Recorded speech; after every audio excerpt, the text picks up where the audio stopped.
is there any crime that the Russians could commit in Ukraine that would make you say Ukrainians have to win this? I doubt there's really anything that could cause me to say I'm now going to affirmatively endorse the indefinite perpetuation of warfare. Genocide? If they said we are here to murder every single Ukrainian, our job is to wipe them off the face of the earth, would that be enough? That would be all the more reason to me to pursue a cessation of the hostilities rather than an intensification of them, because to intensify the hostilities would probably run in tandem with that, you know, ultimate devious design that you're suggesting that Russia could hypothetically declare as their objective. Okay, Michael, I disagree with that. I mean, there's always.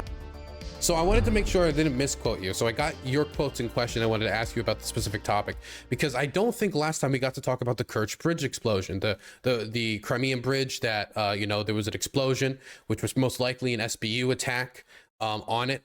And you had some opinions on that I don't think we talked about last time. My audience really wanted me to talk to you about. So I just wanted to read a few of these quotes so you know that people know that I'm not misquoting you. As long as, one second here. Sorry, so many tweets. For the millionth time, hopefully this helps you understand the bridge terror bombing was directly made possible by U.S. government policy. The U.S. government is funding and waging a joint war with Ukraine against Russia. I've always been focused on U.S. foreign policy. Thanks. Here's another one. After a orgasmic reaction on Twitter to the ISIS-style truck bombing of the Crimean Bridge, which incinerated numerous civilians and caused no significant damage to military infrastructure, A. Vidman was on CNN today celebrating the terror bombing as completely justified. You then said on another tweet, I can give you all these tweets if you want. That's not what I'm referencing to as brazen behavior. I'm referring to the actions like the car bomb assassination of a civilian in August. This is in reference to like an explosion in Metropole against occupation people.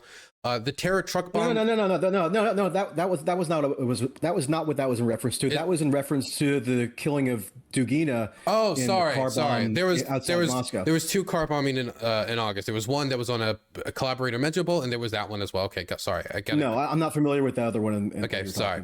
The terror truck bombing on civilian bridge in October. Blah blah blah. Okay, so the main thing I want to talk about. There's a few others, but I think you get the point of what I'm asking about here. So there's two things I want to ask about. The first thing I want to ask you is, do you really believe that this was a terrorist attack, that this was like a terror bombing, that the motivation was terrorism here? Well, I didn't use the word terrorist specifically because I think terror bombing and terrorists, although it seems like a inconsequential distinction, actually is a significant distinction, because terrorist or terrorism is a term that gets wildly distorted. Well, what do I mean by that? I'll explain. So I know people kind of might roll their eyes when they hear me say that.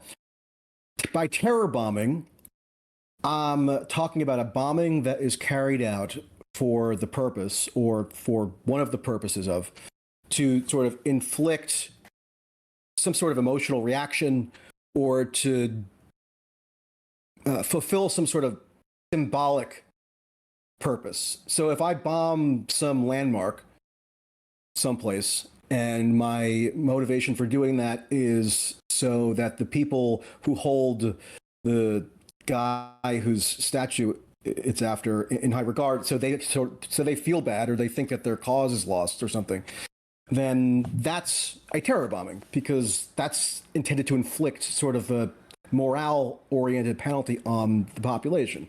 And Ukraine government officials, and by the way, this wouldn't be unique to Ukraine. I mean, the Allied powers in World War II conducted terror bombings according to generals who were involved in that very process, that are on the record, who characterized it as such.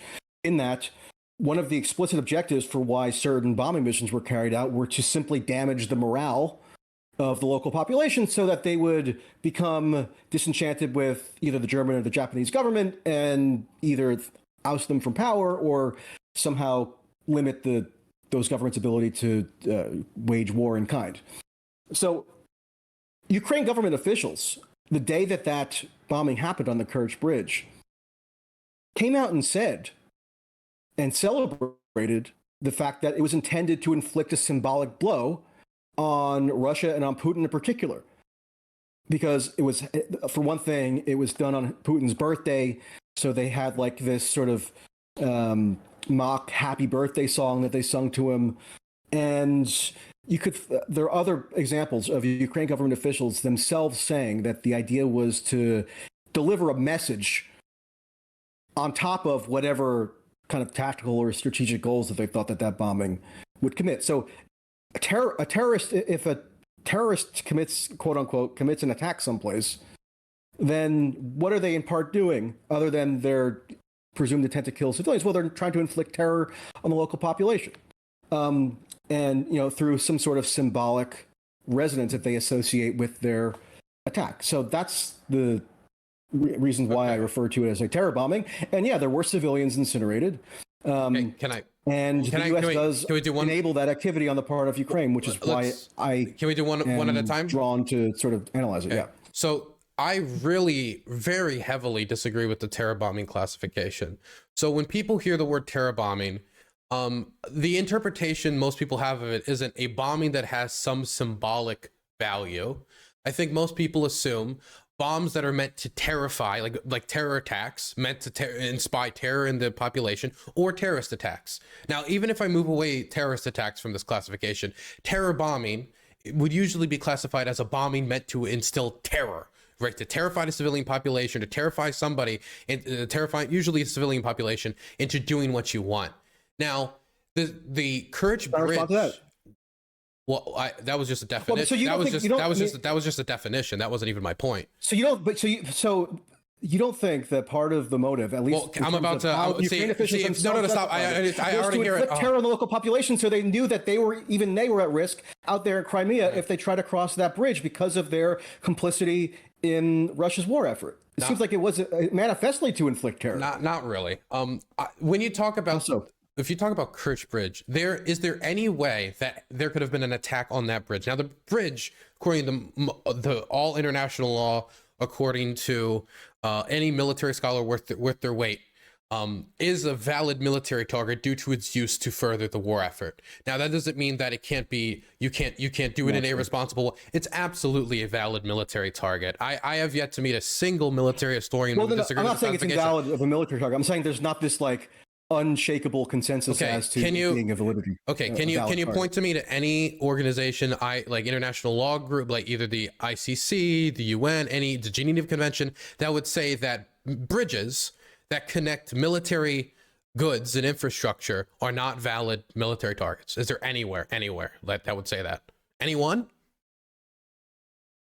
Well, I think if the bridge is used for civilian transit in addition to for military purposes, then there are an extra set of obligations that come with whether the targeting of that bridge, in full knowledge that it could or even was likely to result in civilian casualties, then it's not as though that's a straightforward. But it is a valid military question. Target. Though. And also, can I get a yes or no on that? Target, what does that even mean? Like that's sort of like within the epistemology of military sort of jargon. I don't even buy into that for my own purposes. Well, okay. Something as a valid target. Okay, so under that, if you agree with that, if there's a soldier shooting at me, is that a valid military target? So everyone would say yes, because it's a soldier shooting at me, and now I can valid. What do you mean valid military target? Are you justified in firing back on the person who's shooting at you? That it's legal under international law, and I would say that it's legal under international law. Like the laws of war are not going to tell you no, that's invalid. You cannot strike that. Like international legal scholars are going to say. Contextual. I mean, why do you care about valid military target? Why don't we talk about whether it's justified? The reason we're talking about whether it's valid is because you made it sound like Ukraine basically did a terror attack, like ISIS style. You literally call it an ISIS style terror attack.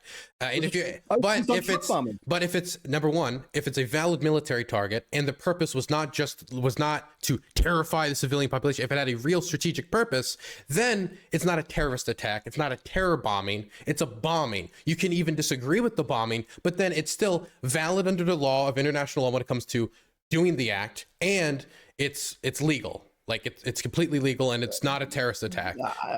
There's no basis to just conclude I'm telling you, that's completely legal. Has it been adjudicated before an impartial tribunal or something? Have all the facts that's been ridiculous. brought to bear that would allow someone to make that conclusion? That is silly, because if that's the case, how is it silly? Okay, if I showed you footage of a Nazi soldier shooting at an American soldier and then the American soldier shooting back and killing him, and I said, yeah, that was valid, that was a valid use of force, I'm not going to come out and say, until every single individual act of violence is adjudicated before a court of law, I will never say any act of violence is ever valid. That is an unbelievable standard of... Well, you could say it's valid from your own perspective. You're appealing to some body of law in which it's valid.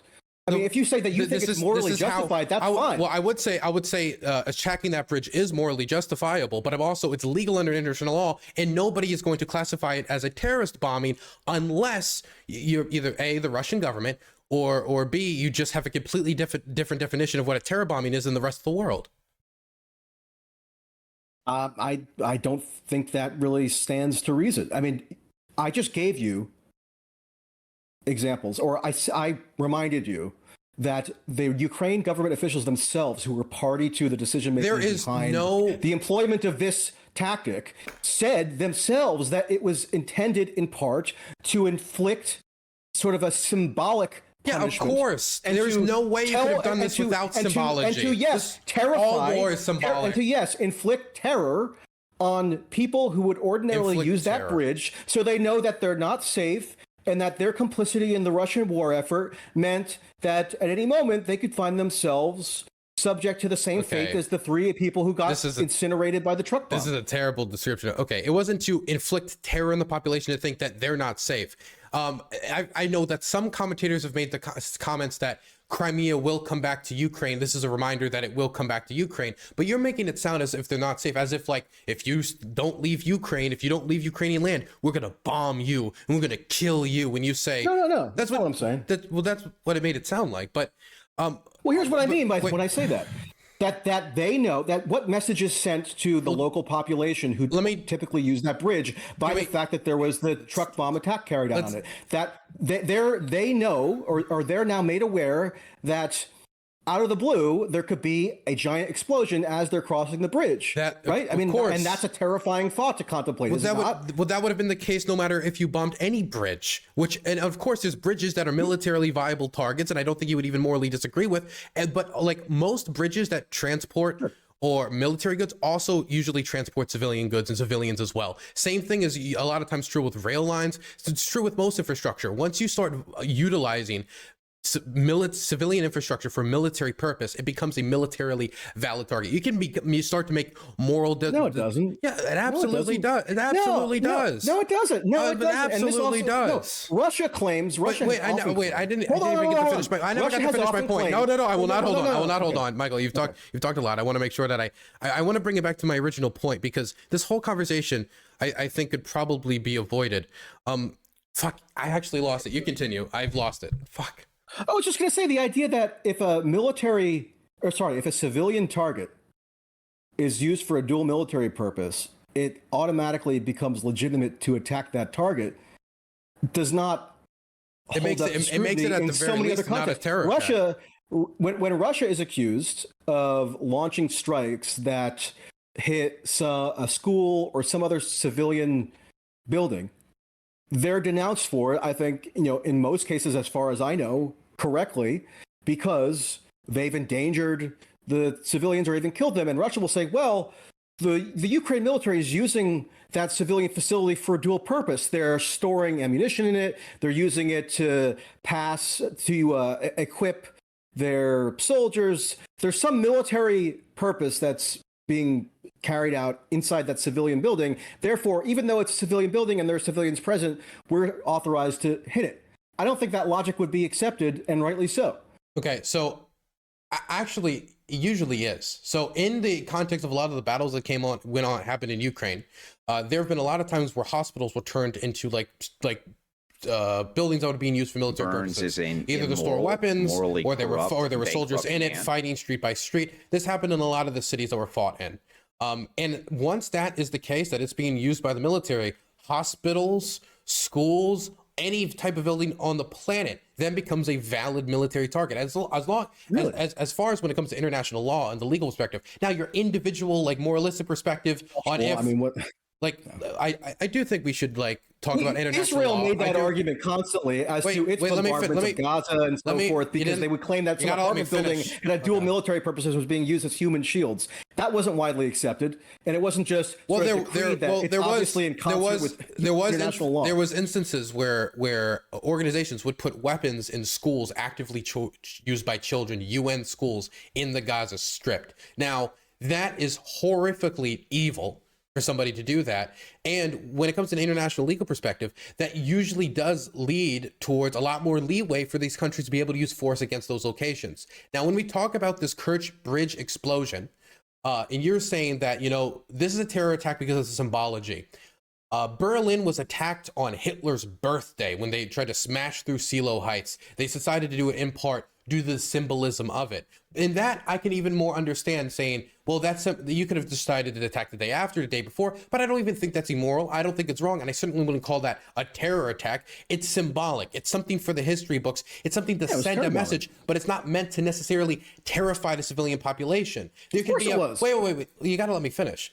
The symbology of a move in warfare doesn't always necessarily translate into I am here to terrorize the civilian population.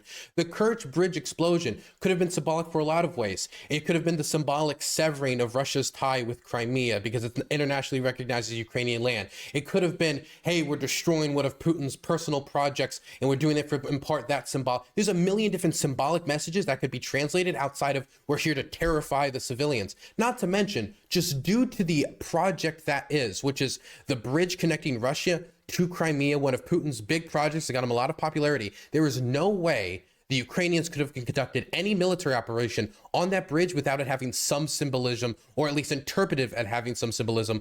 And it is impossible for us to ask political leaders to ignore that symbolism when something symbolic happens. But there is a real strategic reason to take out that bridge. It is the lifeline for the Russian occupation in the south. This was preceding the Ukrainian counteroffensive on Kherson. There's a real military strategic usefulness to conducting that counteroffensive. So making the conclusion that this was a terror bombing when it has a very clear strategic use to it. And that's why the Russians are right now still trying to rebuild the bridge, because the bridge, a lot of the rail line is partial. One of the rail lines are still damaged. Part of the bridge is still damaged. It's still having a negative effect on the Russians. There's a clear military use for this outside of this idea that it was a terror bombing.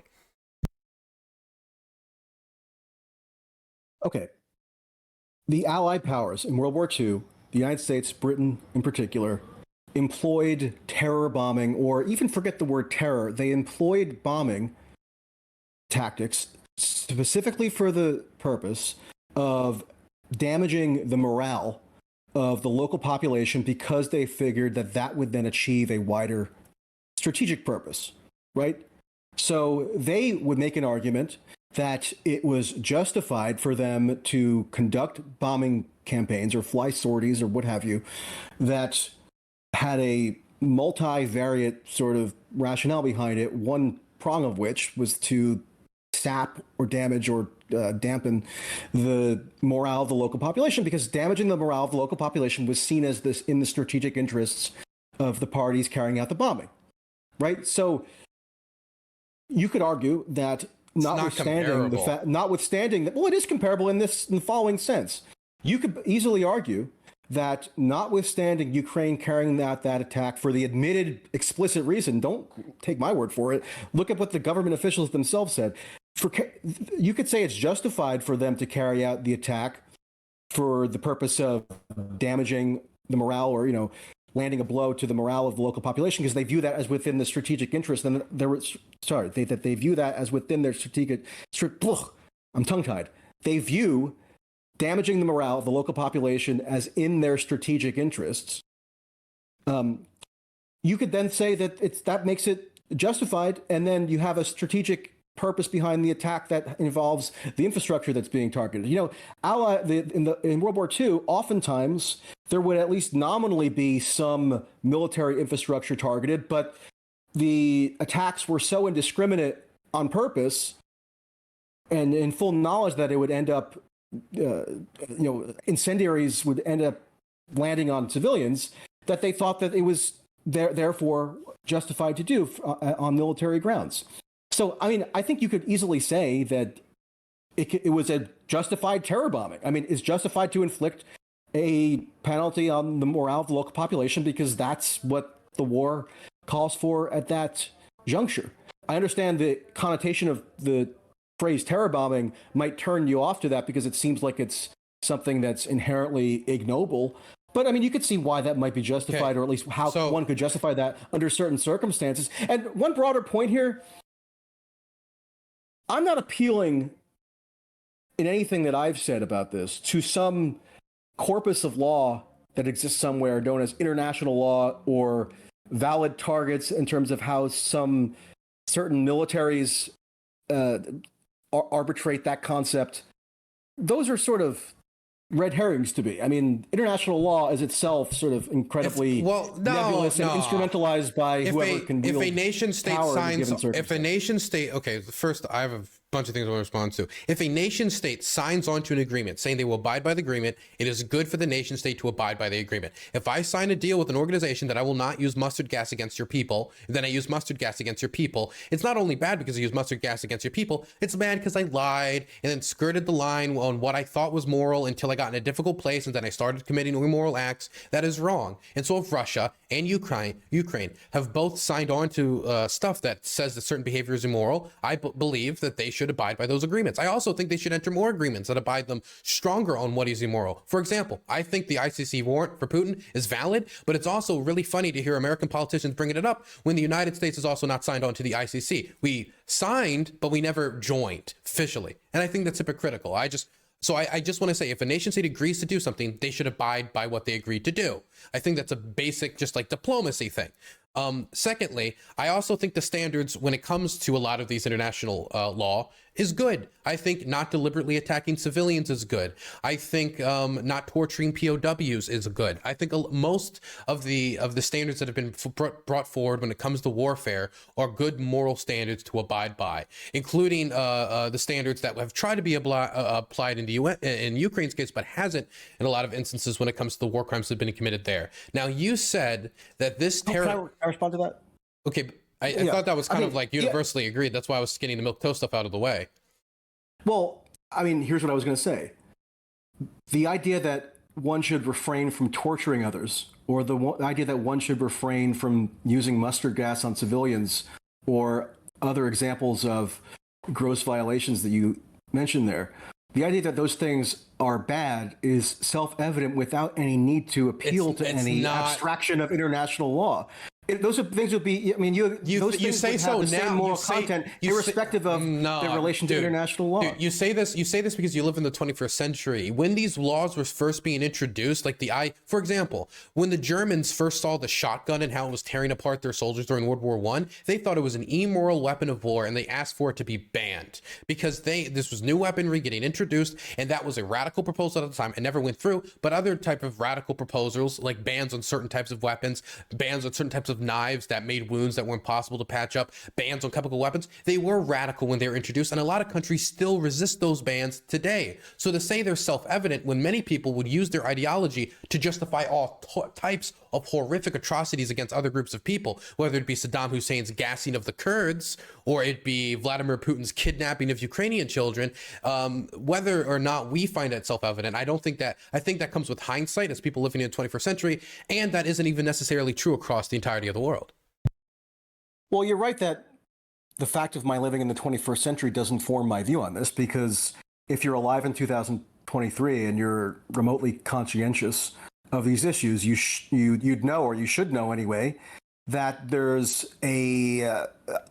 abundant, indisputable evidence that international law can be flouted at the drop of a hat, depending on the level of power wielded by a certain actor within the international system, and there's no penalty to be paid for it. I hope I don't get accused of whataboutism by noting, and I'm not justifying anything that Russia's done. Separate issue, not even getting into that right now. I hope I am not, breaching any new territory for you to just note that the United States attacked Yugoslavia in 1999 with no international mandate, therefore violating international law as such. If you're going to talk about the UN Charter or what have you, it was not in accordance with international law. It was a violation of international law. Same with Iraq. Same with Libya, which, although it did get initially authorized by the UN Security Council, it then flatly exceeded the mandate that had been circumscribed by that Security Council authorization when it culminated in the effectuation of regime change against Gaddafi, and on and on and on and on. I mean, the United States, as we speak, is occupying through brute military force parts of Syria with zero even argument that it's authorized by international law.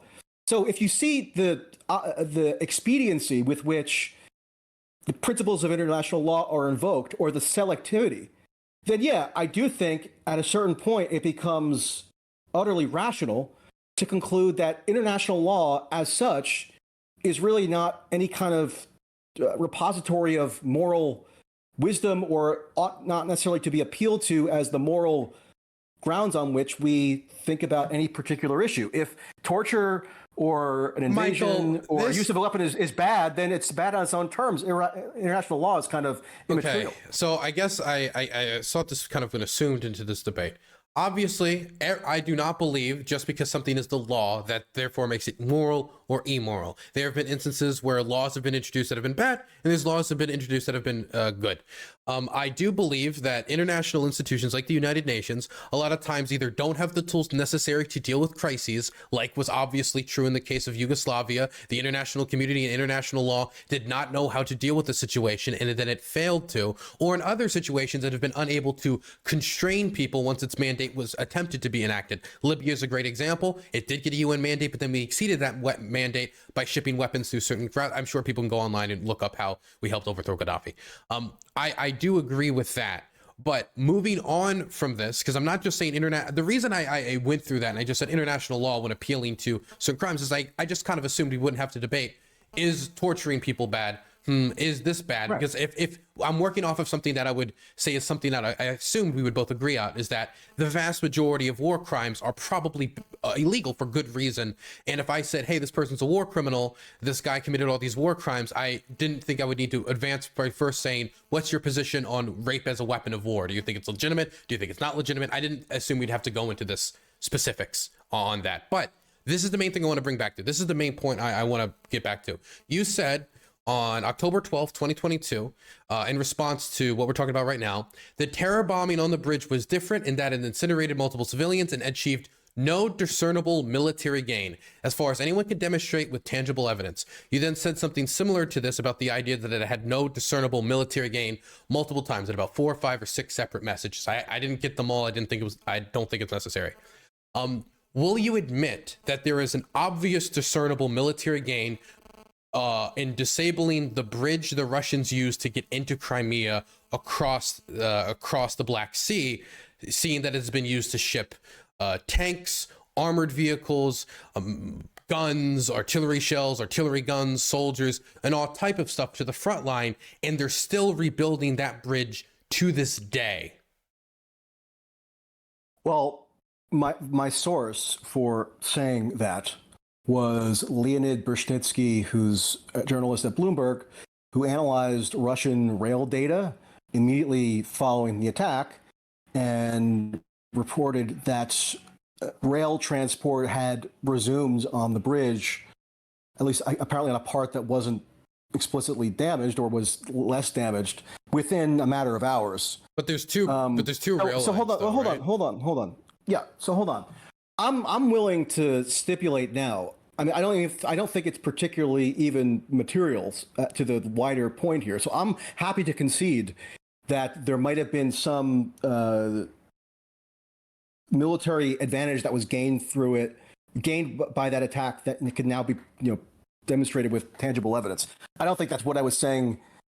I don't think that what I was saying there hinges on whether that military benefit can be ascertained, because it could have conferred military benefit. It could have conferred certain potential military benefits, but if your moral calculus ultimately comes down to it being a terror bombing that incinerated civilians, then whether or not there's theoretically some military benefit that could be gained from it is sort of a ancillary issue. So I mean, let me just give you a hypothetical, okay? Let me give you a hypothetical. But I didn't finish I didn't finish my line of questioning. I got to finish this line of questioning. This is my main line of questioning. So if we both at least tacitly in some way agree here that there was military gain to be had out of disabling this bridge, whether it was completely successful in achieving that, which it wasn't, partially successful in achieving that, I think it was, or not successful at all, you can attempt to do something and then fail at it, and still that was the intent.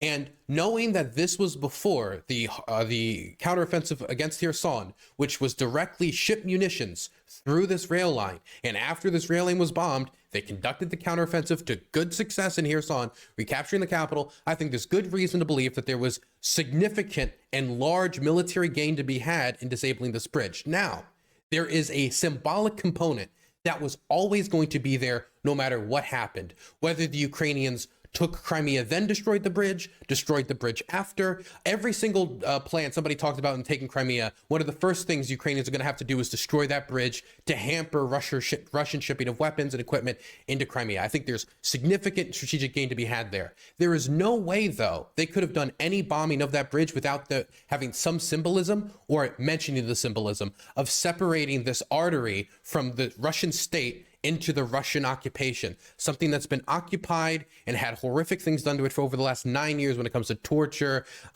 suppression of the press, stuff like that. There was no way it was never going to have any symbology, no matter how hard the Ukrainians, even if they even wanted to avoid it, they couldn't. So I don't understand how the fact that it has symbology itself, which any amount of attacks on any different type of targets all across Ukraine could have symbology to it and also still be militarily okay to do.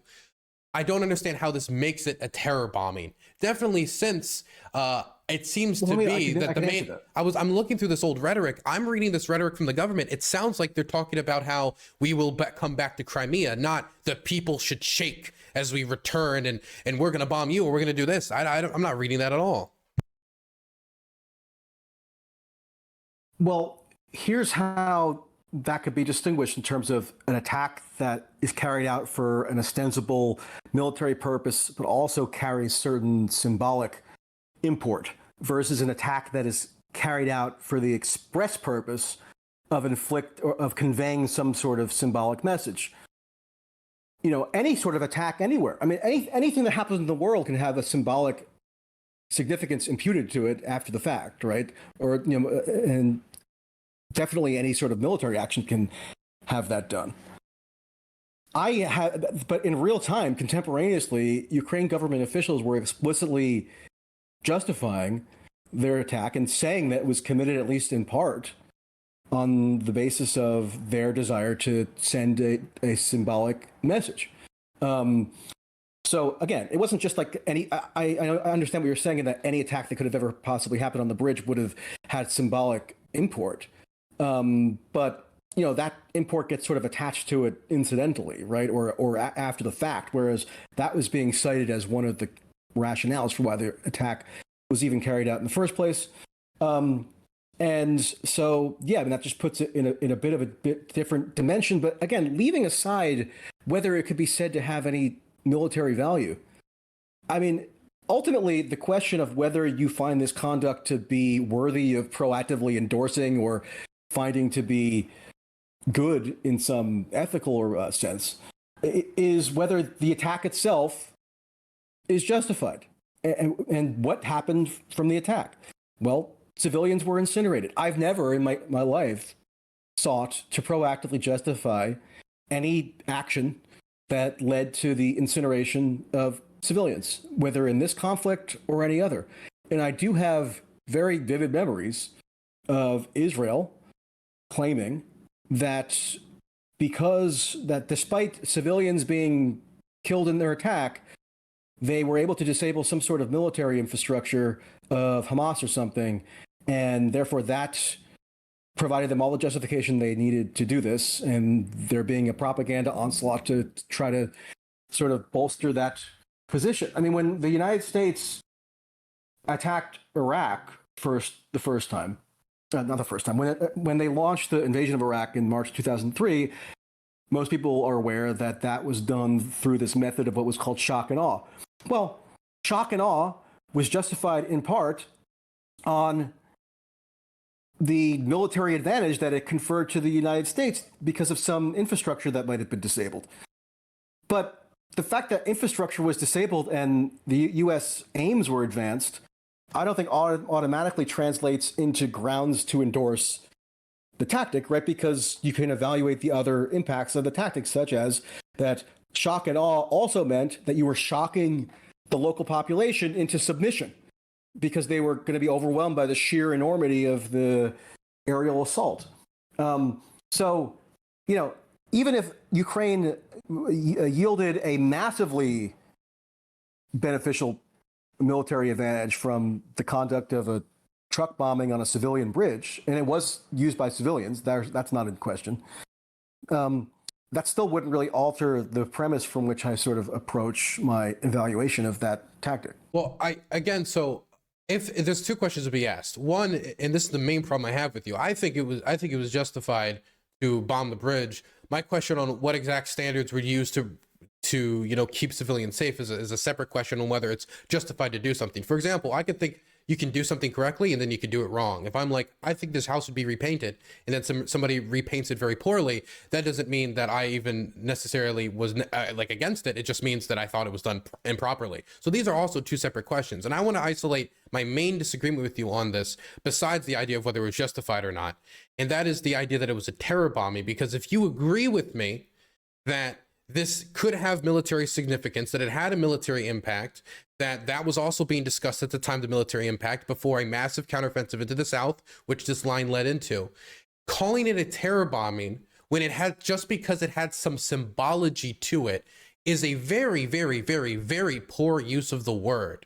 A very poor use of the word, because there are many things that you could do to describe that. You could say a symbolic bombing, or you could say a bombing with strategic and symbolic value. There's a million ways to say it. When you say terror bombing, it makes it sound like the Ukrainians did a terrorist attack or did a terror bombing to terrorize the civilian population, which I don't see there being any substantial evidence besides what you said, which is, well, some of them at the time said it was symbolic and said it was to send a message. What was the message they were trying to send? We're going to kill all the civilians? That's not how I read it. The message I think was sent there is that we still want to take back Crimea, which everybody knows that. And sending that message is not terroristic or to install terror. It's to send a message that the Ukrainians will reclaim their territory. The message that was conveyed explicitly, and again, I'm trying to find in real time here some of that material from October, but I'm failing at multitasking at the moment, but I'll find it eventually. But what was said was that the message that they wanted to be delivered to people who use that bridge on a regular basis is that given the Russian war effort, they could no longer be complacent in their assumption that they were going to be immune to the fallout from the war, as exemplified by the fact that out of the blue can a bomb explode on the bridge that they traverse daily or weekly or whatever. And so that should hammer home to them that there are consequences for what their government, or what the government who claims jurisdiction over their authority in the case of Crimea is doing. And I found some messages. So when you from say them people at and when you say that people might have a negative reaction to the use of the term terror bomb, well, yeah, I mean that's probable. But I used it in the same sense that U.S. military. No, it's not. That's not true. Used it as related to Allied strategic bombing. I'm not saying that people are just going to have a negative reaction to it. I think people are going to be misled by it. People are going to think, oh, Ukraine just basically did what Al Qaeda does in order to kill a bunch of civilians, when that was not the clear intent shown by the government. It had military purpose to it.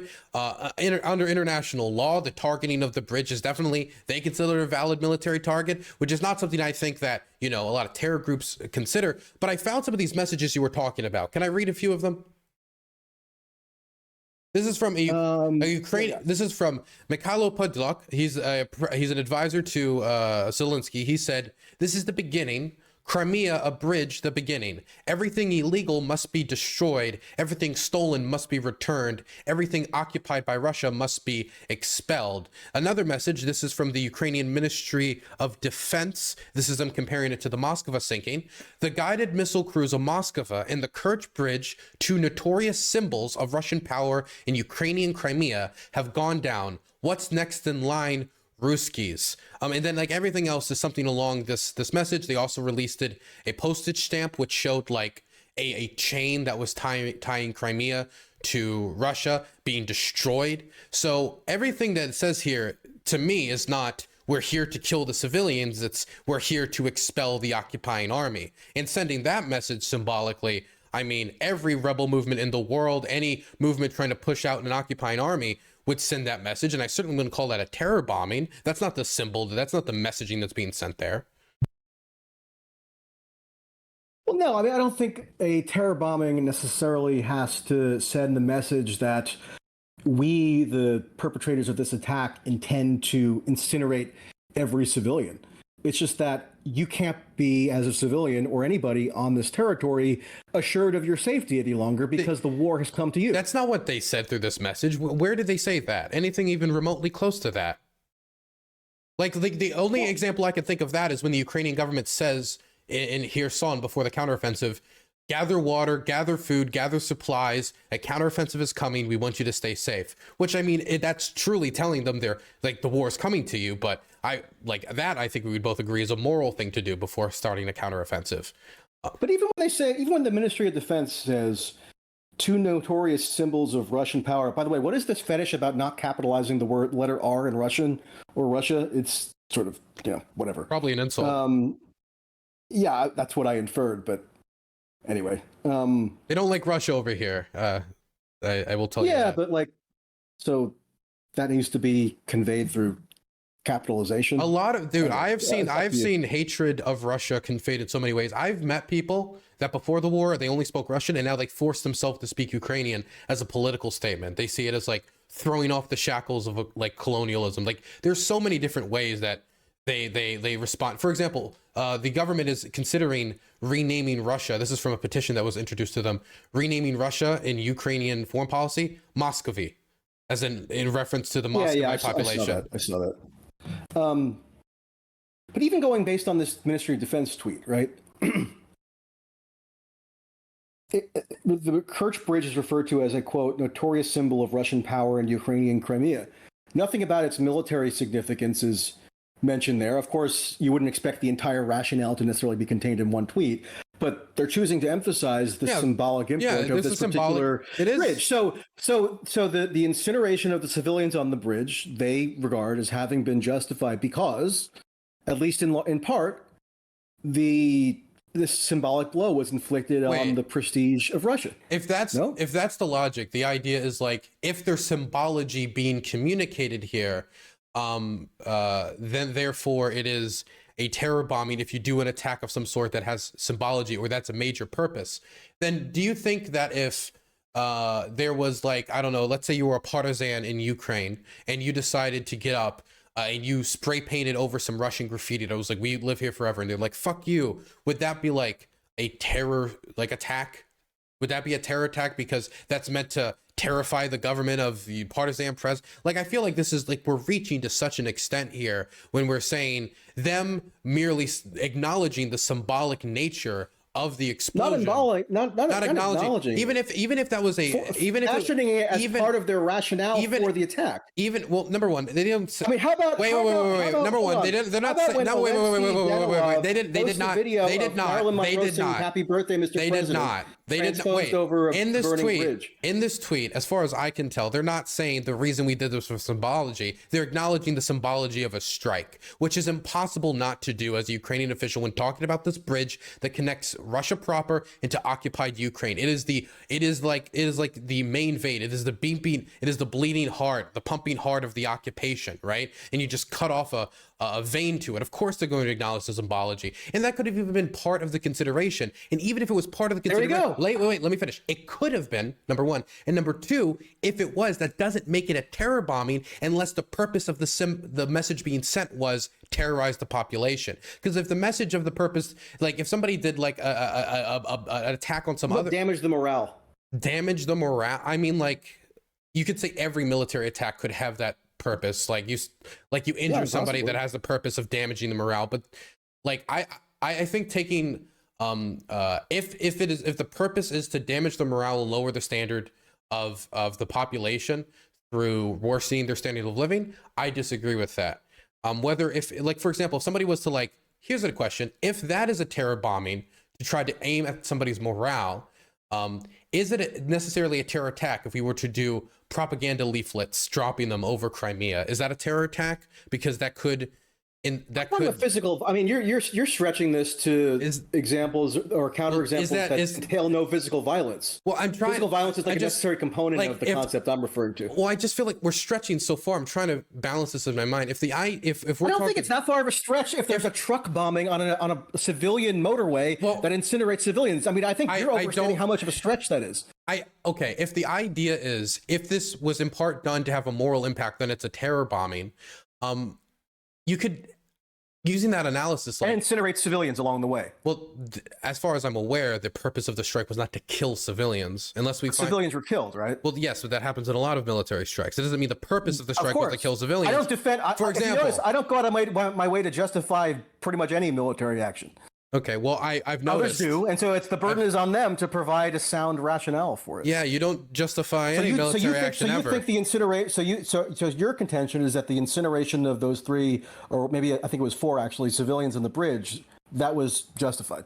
I'm not saying that killing the civilians was justified. I'm saying a terror attack is not when civilians die in an attack. A terror attack is when you try to either A, do something to terrorize the civilians, making them think, oh, they're going to come kill me if I don't obey, or you're going out purposely trying to kill civilians. Neither of those was the goal of this strike from all the evidence available publicly at the moment. There have been many times in history where it has not been the purpose to kill civilians, but you end up killing civilians. That doesn't make it a terror attack. It can make it immoral, but it doesn't make it a terror attack.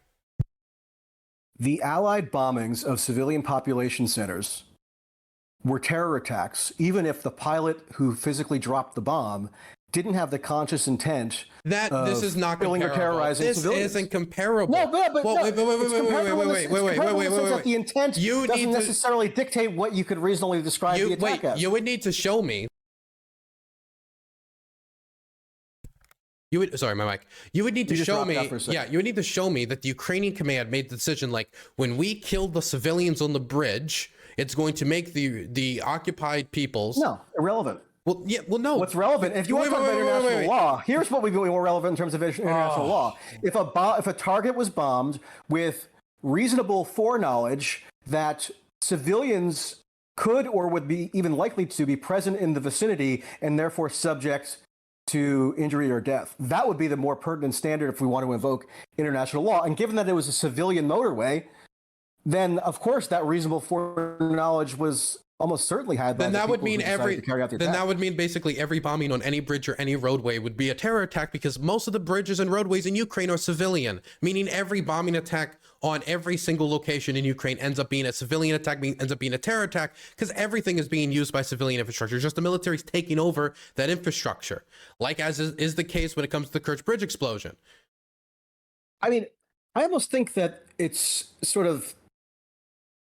a bit irrelevant to focus too much on the word terror. I know you think it's very important. Saying that it's it carries so a connotation important. that the whole reason I'm talking to you. But yeah, well, of course it does. But more important, don't fuck with me. Don't fuck with me. Don't, Michael. Don't fuck with me. Let me ask you a question. You're fucking with me. You're saying, oh, you think that some people might interpret it this way. No, everybody interprets it as Ukraine did a terrorist attack. That's how, when people read your message, that's how they interpret it. That's how everyone interprets it. When you say terror bombing, that's what they interpret. They don't interpret a bombing that had military significance, but also had some symbolic significance. And therefore, that's not what people think of when they hear that. Well, if they've studied World War II and the Allied bombing campaign in terms of the strategic bombing it undertook, then they should have better understanding of what that term entails. I mean, that was the president that I was thinking of when I formulated the term that way. But let me just ask you. Let me ask you. Terror bombing aside, I'll even be willing to concede that there might be more precise ways to label the exact nature of that attack. I'm not that wedded to the terminology. I'm more wedded to the actual attack. Like, what were the ramifications of it?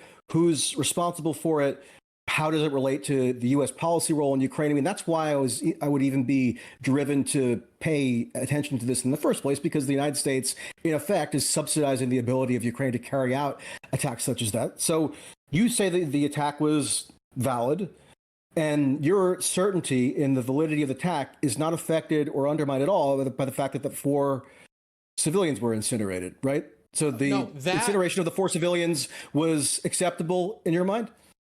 It's very, you get into really risky territory when you start trying to calculate like how many civilian deaths are acceptable in order to commit like an attack. For example, if we have Adolf Hitler in a room and some like perfectly innocent 20-year-old German male boy, and I could blow up the room and avoid the Second World War, everybody would say, yes, do it. I think you would say it. I would say it. I think everybody would probably say let's focus on this particular incident. Well, I just want to get an acknowledgement of that first, that you would agree with me in that instance, that there are some scenarios where a certain amount of civilian casualties are just going to be unavoidable to some degree, right? Right? I mean, I don't know that. In these cockamamie hypotheticals, possibly. I'm talking about the real world.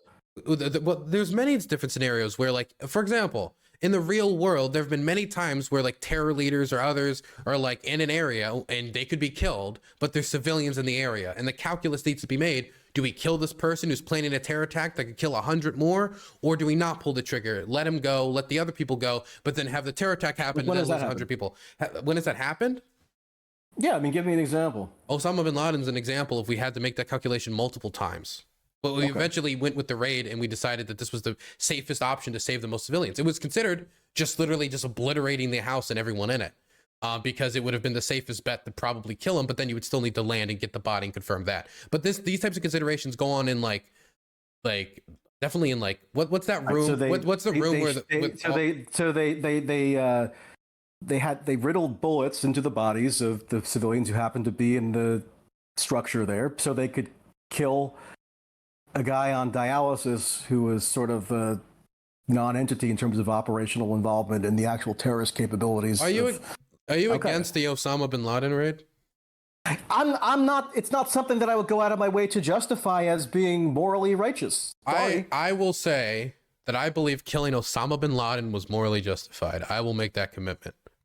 Great. I mean, I'm not in the habit, maybe unlike you or others, of justifying the incineration of civilians or the pummeling with bullets of civilians. It's just not my. But the thing is, Michael, ordinary practice. I don't think there's any war ever you would ever justify. And so I feel like there's like, these are, for example, these are difficult questions. The idea of like taking out a terrorist to decide if you take out, and aside from Osama bin Laden or like the theoretical Hitler example, well, like, do you not think the incineration of the 4 people on the bridge was justified? So the 4 people who are deceased, you're thinking them being deceased compels you not to.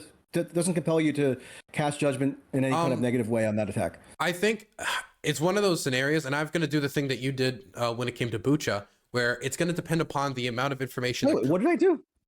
You were like talking about how like Bucha might have not been real, that you don't know for sure. I never said no. Wait. Are you 100% positive of that? Because I have the clip from April 5th when you wanted. I said it might have never been real. Wait. Let me be clear. You were making the accusation on April 5th. On an Indian TV show. You were with somebody from Kiev. I don't know the name of the host. I don't know what it is with Indian TV shows. They have like 12 or 13, 14 fucking guests or whatever. Where it was on Republic. Those panelists are like, it's like a circus. It's insane. It's worse than American TV. It's very bad. I should bring that back to Twitch. But you were on the show, and when they were talking about Bucha and they were playing footage of Bucha, and I have the clip if you want to watch it so everybody knows the full context of what you said. Yeah, play it. Go ahead and play the full thing. Okay, I can pull up the full thing. But from what I garnered from this, let's play the full thing. But let's have you. I mean, why don't? I mean, okay. You don't have to answer or not. It's fine. I mean, I'm the one who's being interviewed here or on the hot seat or whatever. No, so I'll answer your question. Just give me a second. Let me just. So, like, do you or do you not think that the death of those 4 civilians was a justified byproduct of an attack that you fundamentally support? I would if I knew that 4 civilians would have died, I would have averted the operation. The question would be, did they know that those civilians were going to die, and what information did they have going into the attack? Those are the type of determinations that that's the information I would need to know to make the full determination. But if I knew they would die in advance, I would wait till another day to do that type of a strike, if there's another opening available. But it could be a situation where this was the one opening, like, you know, we're here. If we turn around now, the Russians are going to know, yada, yada, yada. And so this is the access to the information I would need to make the determination. But I gave you an answer. I gave you the answer. That's not an answer. The attack has been done. You know what the consequences were. 4 civilians were incinerated. It's then for you to make a determination as to whether you're going to proactively declare that to be justified or not. Okay, so I don't have all the access to all the information because I wasn't in the command room. I don't know. But all the information we need is that 4 civilians were incinerated. That's not what more information do you need? No. That's not at all true. If that's all. Of course it is. Wait, okay. So let me ask you a question. Let's say I make the determination that I should drive down a street, right? And that it's perfectly moral and it's a good thing to do. But then 5 children jump out in front of my car and I run them all over and I'm like, fuck, I just killed 5 kids. Now are we going to say, obviously, Dylan driving down that street that day was immoral? It was wrong? No, it was not immoral or wrong for me. And if somebody didn't know about that information, they wouldn't be able to make the full moral justification. I don't have the access to the information of the command room of how the operation went down. Let me finish. I'm trying to give you a nuanced answer, and I feel like you're throwing it off purposely, right? And I allow you a lot of verbose nuance. All right, sorry, go ahead. Okay. Now, I'm saying if I knew in advance that those 4 civilians were going to die, I probably would have called it off because I'm just a pussy, right? I would have called it off and I would have tried to find another moment. I don't know if they had that information, if they knew that those civilians were going to get killed in the explosion, or what calculations they made for the accumulation of collateral damage in this type of strike. I don't know. But knowing what I do know, if I knew 4 civilians would have died, I would have avoided striking that day and would have tried to strike another day. Either way, I don't think it was a terror bombing. And either way, I do think they should have struck that bridge. Okay. So whatever you may have done, if you hypothetically were in the command center on the day that they decided to launch the attack, set that aside.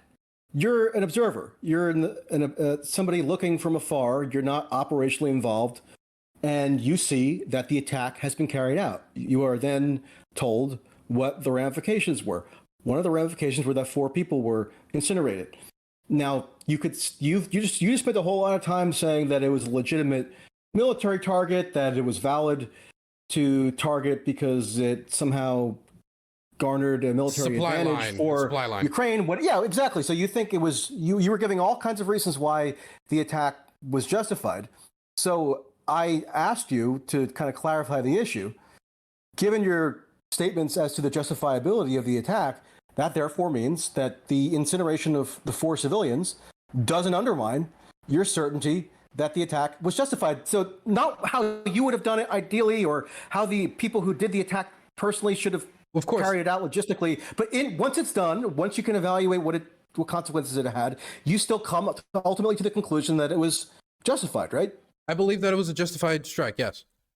Okay, so the notwithstanding the incineration of 4 civilians, you think it was justified? Absolutely. Okay, so where you and I differ is that I don't think I've ever, since I've been at least an adult with any kind of moderately sophisticated understanding of the world, and not to say that my understanding is sophisticated, but you know what I mean, like since I've been anything other than just sort of a impetuous sort of teenager or whatever, I've never gone out of my way to justify any military action that led to the incineration of civilians. So that's I guess a philosophical gulf between us. Okay, any war is going to lead to dead civilians. That's an inevitability of warfare. Do you agree with that basic premise? Okay, therefore, I agree. That's why warfare ought to generally be avoided. But that also makes me think that there is basically no scenario, unless it's literally forced upon you, and even then, I think you would try to avoid it, that you would ever declare war, right? Like, I think, like, I can't imagine a scenario, Michael, where you would actually say, this is a justified use of force of the state. And so me thinking that, I just kind of feel like it feels like this is a very difficult moral question for people to parse, the idea that making decisions that could lead to the deaths of civilians, but doing it for the greater good of society or your people or your nation. These are determinations that all world leaders, all governments have to make. And I feel like your answer to the question is, I just don't want to answer it. And you just avoided it altogether. Oh, I'll happily answer it. I mean, if a so scenario what is is put to me, or if a proposal is put to me as to whether I think it would be justified to declare war, Okay. and I know with almost total certainty that's going to But the result last- in the mass destruction of civilians, then I can evaluate that on its own terms. And yeah, you're probably right to say that more likely than not, I'm going to say no, because I think warfare is one of the craziest things. But you go further than basically everyone is on capable this. of. You go further than basically everybody except for like ANCAPs and pacifists do. I even asked Larry Sharp. Larry Sharp was the Libertarian governor candidate for New York. I asked him on the show, and it took me like an hour and a half, but eventually I got him to agree. Yeah, I would have intervened in World War II. But when I ask you about questions like that, right? What's your answer for that? Do you think America should have joined the war? Well, I mean, I know people in the comments or whatever who don't like me to begin with, which is fine because, you know, I'm not going to please everyone. I accept that. But like my unwillingness to give you a flat yes or no answer to that is going to be interpreted as me evading the issue or being suspicious or somehow dissembling. What specific question do I need to ask you? That question is in no possible sense conducive to a flat yes or no answer. It simply isn't. So I can't just say yes or no. I would have intervened because what point in time are you even talking about? What led up to it? Okay, let me ask. Okay, I'll be more specific then.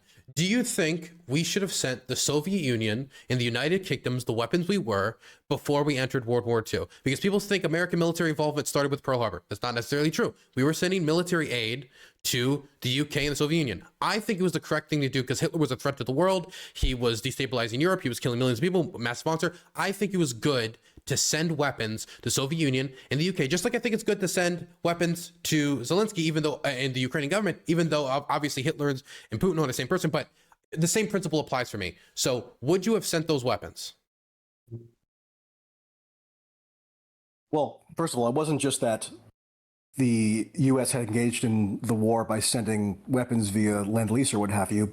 There was also undeclared, quote unquote, naval warfare with Germany in the North Sea that Roosevelt had already secretly ordered by August of 1941, months before Pearl Harbor. But to your question, would I or would I have not sent those weapons to the UK and the Soviet Union? Well, here's a reason why I sort of bristle at the idea of offering a kind of flat yes or no moral endorsement to like a historically contingent hypothetical like that. Because, I mean, if I could point to a universe where Lend-Lease wasn't given and then so World War II, as we understand it today, which is a global conflagration with, tens and tens of millions of deaths to its name, never happened, then I would have a standing to say, oh, obviously I was right that Lend-Lease shouldn't have been delivered to those countries because it averted the war. But here's how I will answer it. Okay, I think extreme caution ought to be exercised when a decision is on the menu as to whether to exacerbate or intensify warfare versus not doing so, because the nature of war is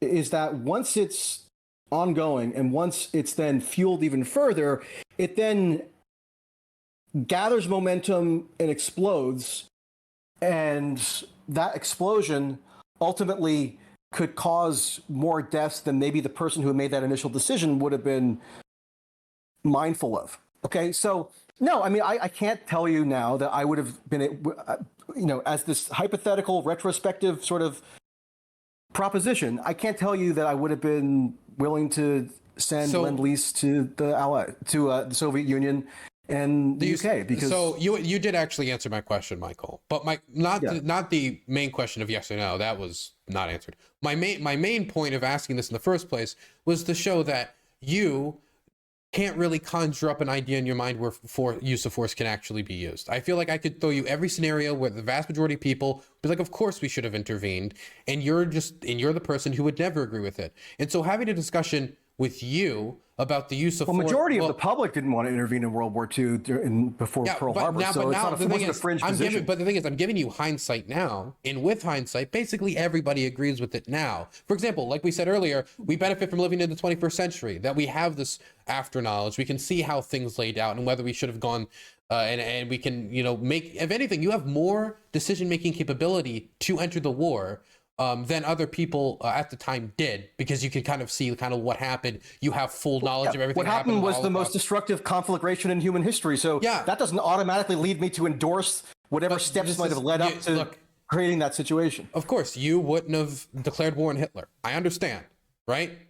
I wouldn't have declared war on Hitler. I mean, that's not really the point. The point is, would I have reflexively endorsed what's my question? So it is the implementation of warfare ahead of 1941. I'm not sure that's so self-evident. I feel like reduce suffering rather than I can't give you a specific enough question where you'll give me a yes or no answer on whether to go to war.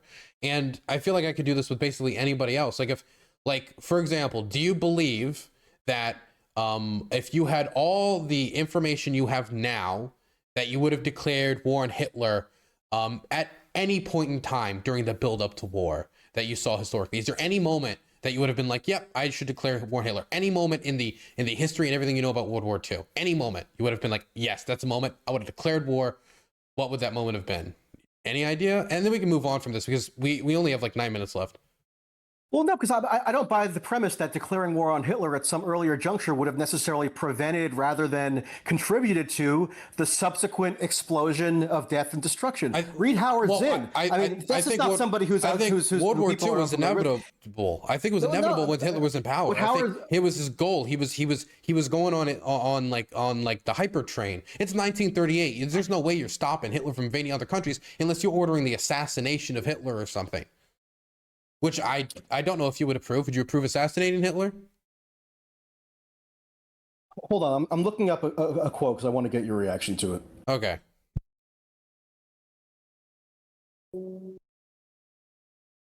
And then we're gonna have an awkward pause because it's gonna take. Okay, but can we just? I think the main thing that's happening here is my main point is that your standards for use of force are completely different than the vast majority standard for the use of force. Even maybe so. And so I when we're communicating, I don't claim to have a majoritarian position on okay, I'm not, but that's not my thing. What I'm trying to say is it's very difficult for me to talk to you about the civilians dying in war and what's the amount of civilians you would accept and what's the amount of civilians you wouldn't accept, because your position is going to basically be no in every single instance always, when the vast majority of people just don't work off of that same moral spectrum. So it's very difficult for me to go back and forth with you about civilian deaths during non-terror strikes like the bridge explosion. Well, I mean, if that's the effect I have on you, I don't think it's a terrible thing for there to be a higher burden on justifying the employment of lethal military force than there generally tends to be. I mean, maybe everybody would be better off if that burden were actually substantially higher than it is, because then maybe there would be less warfare, which everybody seems to, at least in theory, agree is a regrettable thing to have, a regrettable phenomenon, but yet always come around to endorsing it one way or another. But I really do think there are instances in the world where you use that force, and I feel like your ideal, the way you have dealt with conflict, so I don't think you'd be able to deal with war. I don't think you ever would have declared war on the Germans or the Japanese or sent aid or anything in the lead up to World War II. If you were president during World War II, now I'm saying this as an observer of you, right? At the end of the day, I can't tell you what you would have done. I have the feeling that you would have basically made the United States stay out of it for the entire time. Possibly traded. I don't know if you would have done the trade or not. And so what I'm more trying to get at is it's okay to want to have a high barrier for doing a strike or a high barrier for wanting to go to war, because it's a disastrous decision that hopefully no nations have to make the decision to go to war. But it feels like you have just made the decision that anytime going to war seems to just be bad. It's always bad, so we're just always going to not do it, even though multiple times in history going to war was necessary. I don't know. I think World War II was pretty bad when you think about it in aggregate. So this idea that it's so obvious that the intervention at the point it happened was the best possible outcome doesn't seem to me to be consistent with what the ultimate consequences of World War II intervention we ever did that you agree with? I mean, it's amazing to me how many people think their pro-interventionist basic disposition is justified by the intervention that occurred in the greatest conflagration in human history, like as though that's because like just one, because we helped one put a stop proposition to there it. flows from the other. Yeah, we helped put a stop to it. Like the United States entry Did we? into, yes, we did. We helped defeat the Nazis and World War II was over. Okay, I found it. Got you. You want to say it? Yeah. So this is Howard Zinn, right? So, I mean, people think I'm a right winger or this is some sort of isolationist position that's reminiscent of Charles Lindbergh or something. Here's what he wrote in 1991, okay? And he fought in World War II, Howard Zinn. Not only did waging war against Hitler fail to save the Jews, it may be that the war itself brought on the final solution of genocide. This is not to remove the responsibility from Hitler and the Nazis, but there is much evidence that Germany's anti-Semitic actions, cruel as they were, would not have turned to mass murder were it not for the psychic distortions of war acting on already distorted minds. Okay? So, I mean, if you think there's any plausibility at all to that prognosis of Howard Zinn, then I think this idea that it's just this black and white snap of the finger judgment that should be self-evident to anybody who's familiar with what happened in World War II, that the intervention was, quote, good, and anybody who's not insane ought to be endorsing it retrospectively. I don't know. I can't agree with you that things are so simple. We joined the war in 1941. The war had already been going on for 2 years by the time we entered it, 3 or 4 if you are talking about the start of the war in Asia, right? So I don't understand how us entering or not entering the war could have prevented or stopped the Jews from being killed unless we entered the war and toppled Hitler before. But us entering the war or not entering the war, by the time it started, like we couldn't have had an impact to stop Hitler once he was in power, because Hitler's goal was to reclaim vast swaths of territory and engage in Lebensraum, which he was hell set on it. Every single time they conceded to him and gave him more stuff, he kept going. As long as Hitler was in power, war in Europe was basically inevitable unless he was removed from power before he could launch said war. And so I don't think that America's entry into the war, yes, whether in favor or against entering the war, would have had an impact on the Jews being killed or not. So the only thing it could have an impact in was the liberation of the still surviving Jews, which we helped do. I mean, I don't think that's really supported by the historical record at all. There was no systematic, by any measure you could look to. Let me ask you a question. There was no systematic. I thought you wanted me to respond to me. Sorry. Just said, okay, you can respond, but I kind of okay. Respond. Yeah, there was no systematic plan executed in the stages of being even on the verge of being executed until at the earliest June of 1941. Okay, so quite a while after the war had, quote, technically begun, if you date that to September 1st of 1939 with the invasion of Poland.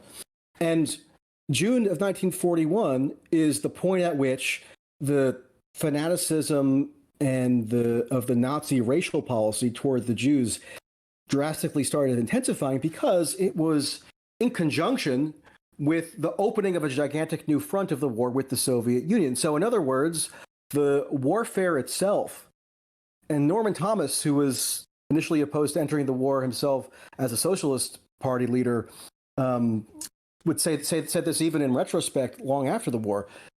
The war itself, there's very good reason to believe, was a variable in intensifying or accelerating the Nazis' sort of the lurch into this demented fervor. Burns is one of the ramifications of which was the escalation of its campaign against the Jews, and that reached a peak post December of 1941, when the United States formally entered the war after Pearl Harbor.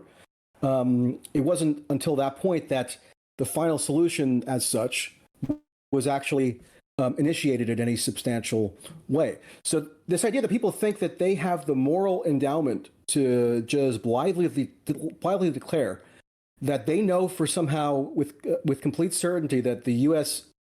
intervention and the interventionist policy that led up to its formal enactment with the declaration of war was like the best possible outcome, I think is idiotic. I mean, and it idiotic. And that certainty wouldn't have been shared even by, even majorities of the public at the time.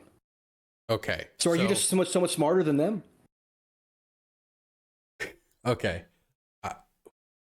I mean, the Holocaust happened. World War II happened. It's the most destructive event in human history. I'm just how does that justify anything that contributed or was even? Do you believe that Hitler could have led a peaceful government? Hitler could have led a peaceful government in the sense of not waging do you believe that Hitler's beliefs and why he got elected into power and everything he believed, that he was never going to do that there was a possibility at some point where Hitler was like, I'm a peace-loving dude, man, I'd never hurt anyone? My answer to you is no, there isn't. It was fundamental because he wrote books about it. He wrote books about it where he talked in detail about the need to fight the Soviets, the communist scourge of Europe. He believed he was in an existential war for his race against the Jews and communism. The policies that he enacted were an extension of his beliefs and the beliefs of the Nazi Party, which believed it was going to fight an inevitable war with communism and Jewish Bolshevism under their own descriptions, right? And it engaged in that war, and it pursued that war for years in building up its military, increasing military drills, increasing the amount of defense spending in their economy, trying to consolidate power around a defense industry, and the slow buildup of the SS into a military fighting force before it eventually started taking pieces of territory, like trying to take the Sudetenland, trying to take Czechoslovakia, its claims on Danzig and Alsace-Lorraine. He kept pushing and asking for more. He thought he was going to go to war in 1938 because his demands were so crazy, but they just kept giving him shit, and the war kept getting pushed back. He believed war with the Soviets and the rest of Europe was inevitable. He just wanted to make sure Germany came out on top. With that in my mind, war was inevitable. And his war with the Soviet Union, which is when the Holocaust really picked up, even though they already started detaining Jews and they already committed tons of war crimes and engaged in cleansings, quote unquote, that was inevitable under Nazi leadership. I do believe that was inevitable. Okay. And even if you remove the Holocaust and this specific systematic killing, the amount of other types of war crimes alone justify intervention.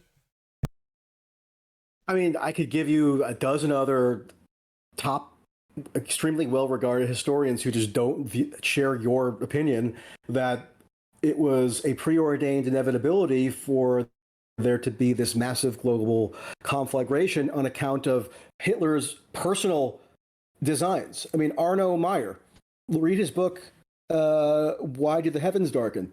His analysis is not that war was again written in stone tablets as this utterly unavoidable outcome, or at least the extermination of Jews was written in stone as that outcome, but it was a function of the ramping up. Can I get an agreement that the war was inevitable, though? With Hitler, if Hitler's in power, he's going to declare war. A lot of people like to proclaim the inevitability of war.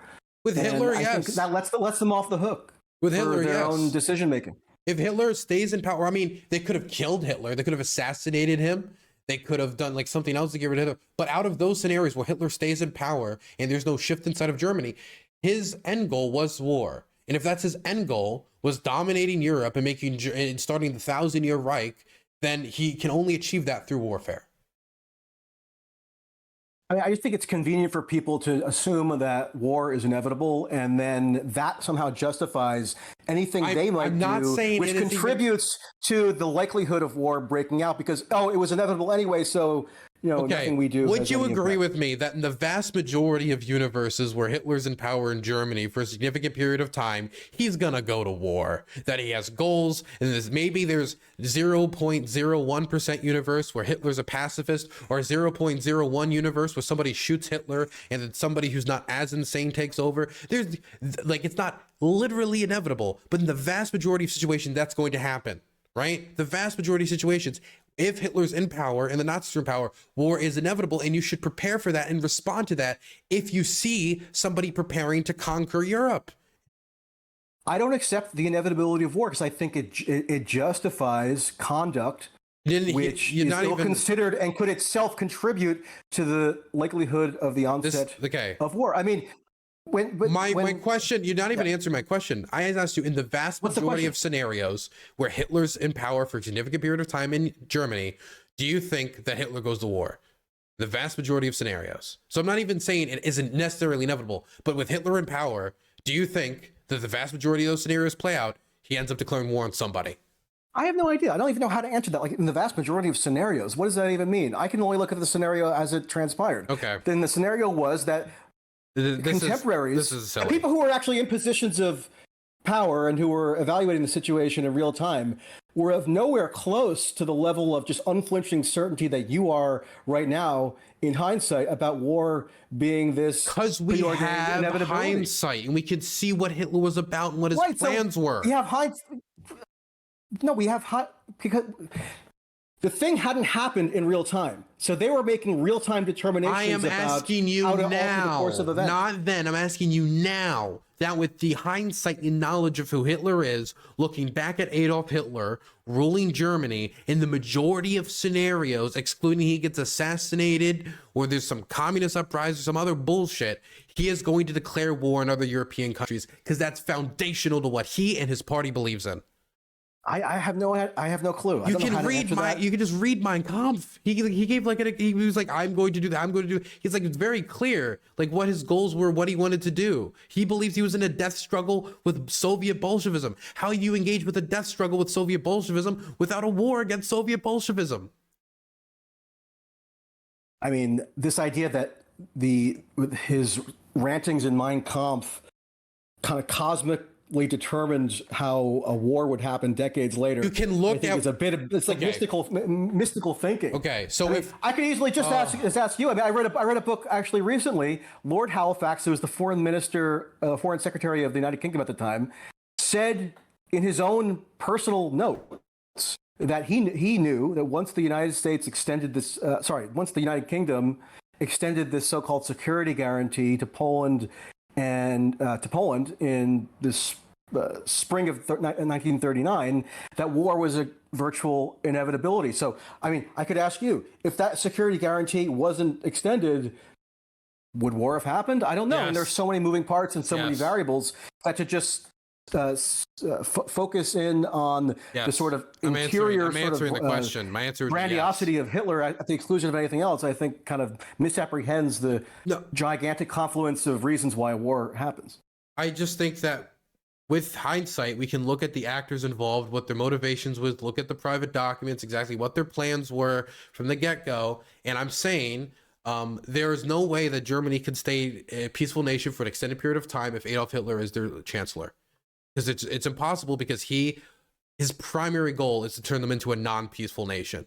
That is like saying we need to put somebody whose primary goal is to build up the steel industry, make them president of a country for like 20, 30 years or however long they're dictator, and they're not even going to touch steel. If it's their primary goal, they're going to go in favor of it. They're going to pursue it. And he did. And then he engaged in one of the most the most horrific war in human history. I do not think it's a stretch for me to say that we could calculate that the majority of scenarios where Hitler stays in power for a long extended period of time in Germany, with his primary goal being war, that he'd most likely go to war. And therefore we should do stuff to prevent him from conquering Europe. Okay. I mean, I'm not sure what else to add. The intervention that was taken, and that's in the historical record, and doesn't require consideration of all these sort of alternate universe scenarios, resulted in what it resulted in. It didn't prevent a war. It was one of many factors that led to the greatest conflagration in human history, and the eagerness of people to endorse as so morally obvious that any of the components of that conflagration, are like should be straightforwardly seen as the ideal course of action, I think just doesn't pass scrutiny with me. Okay, I do also want to just clarify that the. I mean, do you want to touch on something since we've broken our rule already and gone over 2 hours, which is fine. I don't mind. But you want to like transition to maybe like a concluding sort of segment here, or like a concluding topic, or Sure. something Well, that you want to touch on? I had a thought about the International Criminal Court actually that is like sort of. We could talk about it, but I know I brought up the thing about Bucha, and I wanted. Do you still want to talk about that, or we can just move on? Yeah. Well, do you have the clip of me? Yeah, I have the 50-minute video. I can try to pull up the exact moment. I have a shorter clip, but it's not like the entirety of you talking because you talk for like 4 minutes. Do you want me to just play the shorter I didn't talk for 4 minutes. I mean, I'd be amazed if I got. You went back and forth with somebody, minute. so it's like it's like a 4 minute in entirety. So we can play the 4 minute clip if you want. Or I could just. I mean, I can tell. I mean, it's up to you. But yeah, I can tell you for sure. I didn't say. Well, I could. It didn't happen. Can I say? Can I? Wait. Yeah, let me be clear. What I was trying to get across is I said that the indication I got from you in that video is that you didn't know if it was real or not, and because you saw that all the information that was given at that point seemed to be from the Ukrainian government, and that MSNBC and these other news outlets should not be taking the Ukrainian government at its word when determining the veracity of these types of crimes. The latter part of how you described it there is perfect. It wasn't that I wasn't sure if it was real or not as the thing that I was emphasizing there. It was that the information on which this instant narrative about its significance was based was exclusively drawn from totally uncritical propagation of what I think anybody in just the most neutral, objective sense would have to acknowledge is war propaganda. Not even that it's bad propaganda per se, or disreputable for propaganda to be used as a tactic to influence the information sphere, but it was just war propaganda. It was coming straight from the Ukrainian Ministry of Defense and then passed on to like CBS News, who then just plastered the imagery on TV, and that was that. It was they were just acting as transmission devices for the Ukraine government, and so yeah, I don't think that is sufficient in terms of presenting a fog of war scenario for popular consumption. I would make the claim that at the time we had enough evidence to reasonably conclude that the Russians did this. We had the Human Rights Watch report that was released on the 30th. We had the video that was released a day later. The first video to come out of it was, I think, 4 or 5 days before. Through the Ukraine Ministry of Defense. From the Ukraine Ministry of Defense, from the Ukrainian police as well. From multiple, from also personal phones of people who were there as well. On top of that, we had satellite. The main footage that was coming out initially was through the Ukraine Ministry of Defense. And I'm sorry, we're talking about no government in the world ought to be extended the benefit of the doubt, such that whatever they release into the public domain is taken as gospel. I don't care if it's Ukraine or Russia or the U.S. or anybody else. There's also satellite photos published not by the Ukrainian military on April 5th. Before you went on that show, maybe you'd had it known about it at the time. Clearly I didn't raise doubt that you quote Russia did this. I never questioned Russia being. You gotta let me responsible fucking out, dude. You gotta let me finish. If I can't finish, and you don't even know what I'm asking, what I'm saying. I'm not saying that you ever said the Ukrainians did it, and I'm not even saying that you said that the Russians didn't do it. What I'm saying is I believe at the time there was enough substantial evidence. We had satellite photos, we had footage from the ground, we have testimony not only just from the Ukrainian government, but from journalists on the ground independent of the Ukrainian government. The journalist in question who you are on the show with even said to you at the time, like, I have my journalists on the ground in Bucha right now filming the graves. We have people going through the stuff. Are you saying that those are fake? And of course you weren't saying they were fake, but they were independent reports. We already had eyewitness testimony, satellite photos, videos from phones, videos from the government, testimony from journalists on the ground who got there before a lot of other people got there. The own news station you were on were even telling you this, that their journalists were on the ground and they're documenting this. And so my question is, what was the standard that needed to be met for you to say, okay, now I know the Russians did it? Because I thought that standard had already been met. When you say the Russians did it, I'm not even sure exactly what you're referring to. Just committed the massacre? They committed the war crimes. That's not what I was even talking about in that segment. I was talking about how, if you want to talk about standards, the journalistic standard that was employed to present information coming out of that situation to the American public was simply by TV stations taking information that had been sent to them directly from Ukraine government officials, in particular the Ministry of Defense, and then just airing that on TV and using that as the sole basis for their characterization of the events. No, I don't think a standard. Can I ask that question again? Sufficient standard was met in that respect. Okay, so let me ask the question again. So, do you believe that the evidence that was there at the time was enough to prove, was substantial enough for us to basically say, within reason, that the Russians did this? Did what? Just killed lots of people? Yeah, they committed the Bucha massacre. What happened in Bucha? That they did the crime. I mean, if you're talking about just through inference, would I find it plausible that Russian soldiers were responsible I'm asking if there's evidence. For civilian deaths left in their wake once they exit an area? Yeah, I would say that was plausible. But no, I'm not asking if I also am aware of what lots of people refer to as the fog of war, which is that you can't just rely on these sort of immediate accounts of things, and there has to be some impartial investigation and fact-finding before you draw conclusions. I mean, that's a pretty standard, at least journalistic standard. It should be a standard epistemic standard for most people. So no, I wasn't willing to just act as though I had more facts at my disposal than were available to draw some kind of overarching conclusion about the significance of the event. I didn't deny that, quote, Russians did it in the sense that, of course, they were the occupying power, and if there are bodies lying around, there's a reasonable likelihood that they were guilty of causing those deaths, but I couldn't prove anything or disprove anything. And then months later, when the New York Times did a fairly meticulous investigation and showed, I think, beyond any reasonable doubt that Russian soldiers had committed at least a portion of the deaths that are attributed to the Bucha incident, then yeah, I said it publicly that this seems like it's it seems like it would not be in any doubt, and it's been substantiated that there's Russian culpability for these particular deaths. So that's what I'm asking, because I believe the standard of proof had been hit by April 5th. Once the satellite photos had hit the ground showing the bodies were in their territory while they were occupying it, after the Russians claimed that Azov planted the bodies there, then for me, it was like, that's it. That's the smoking gun. The satellite photos prove it. And then it went on to be one of the most well-documented war crimes in history. I'm writing a piece right now about Russian propaganda, and I break down how they responded to Bucha, and they didn't know how to respond. So they just put a watermark over it saying fake and claimed that the bodies were moving in the footage.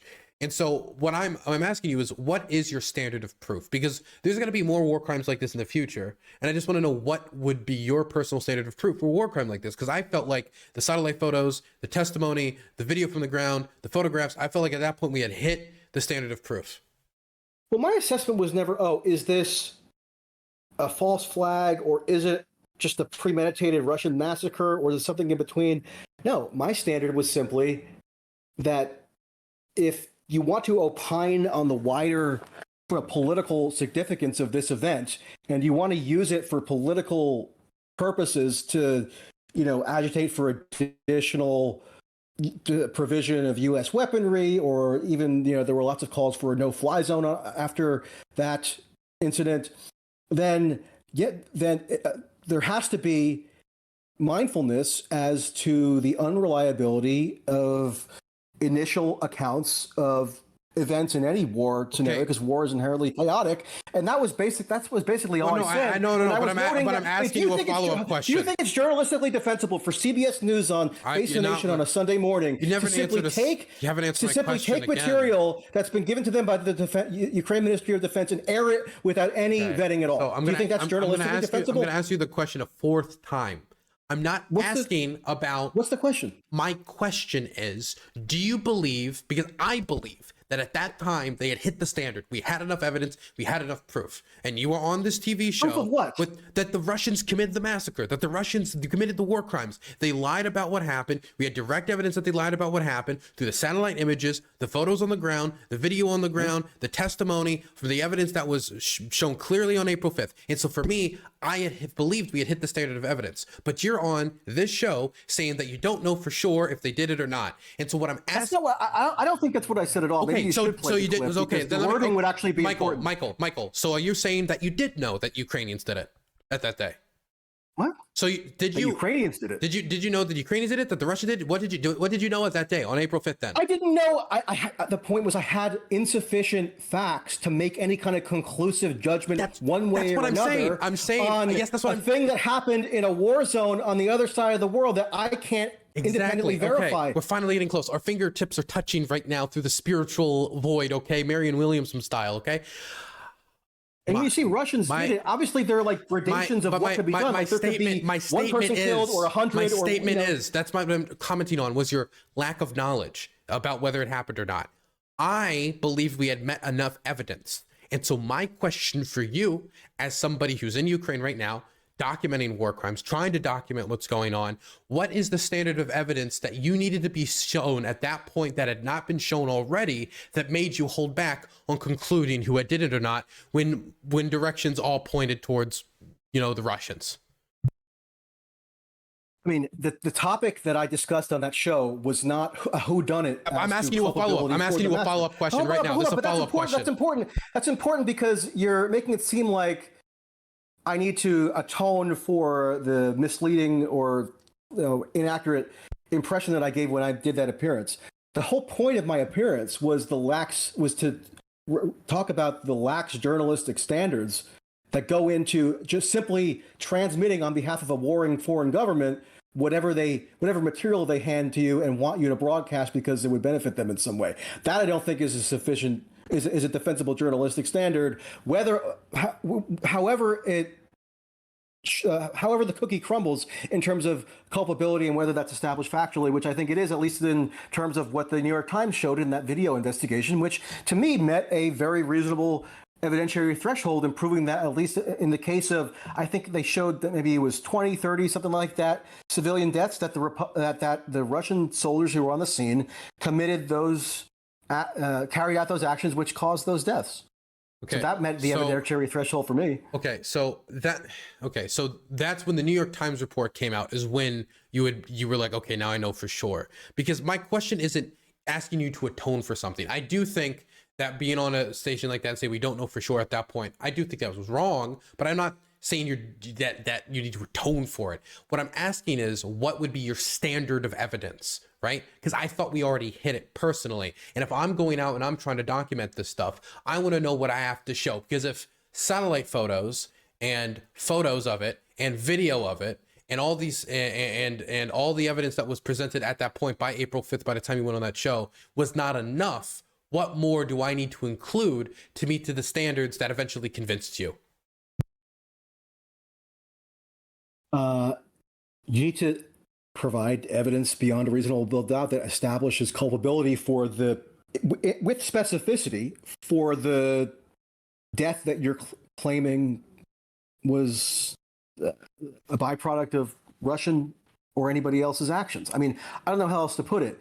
There's a way to assemble evidence where a fact pattern is clearly established. And again, I'm not arrogant enough to go on a Indian TV show and act as though I have any kind of unique authority or insight onto the culpability for an event on the outskirts of Kyiv, right? That wasn't my purpose in being there. I can't really make any statements on that one way or another that are based on some kind of unique perspective that I could have. My perspective, again, was on the transmission of this information to the public and how that was leveraged for certain political purposes. I mean, again, I'll ask you, do you think it's journalistically defensible? Is a journalistic standard satisfied by simply taking material that's handed to you directly by a warring foreign government and with no checking, with no scrutiny, of course not. One way or another, just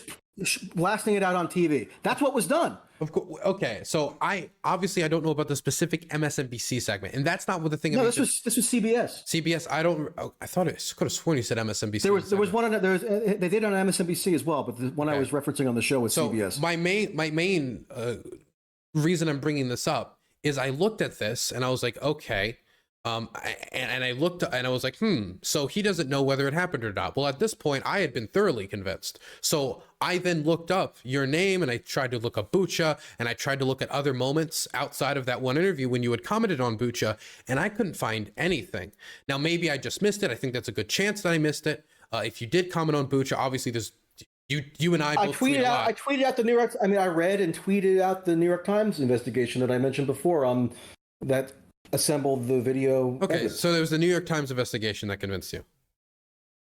Well, again, my purpose in even discussing the issue in the first place was not about the culpability or about the event as such. It was about the political. I know. I have a second. Instrumentalization of the event. I know this was a totally separate line of questioning. Okay. Yeah, because I agree that the government, that news organizations are repeating like any government's like propaganda. Or okay, so you and I would have agreed. So then we're in agreement about what my point was at the time. Well, I would have pushed back on the idea that we couldn't have known at the time, because you made it seem like, well, I don't know. There's a lot of evidence everywhere, when I thought it was pretty clear. There's a reason you got such a negative reaction from that woman immediately in the reaction, and the reaction from the host. And it wasn't because necessarily even you saying something like, we shouldn't get a negative reaction from the host.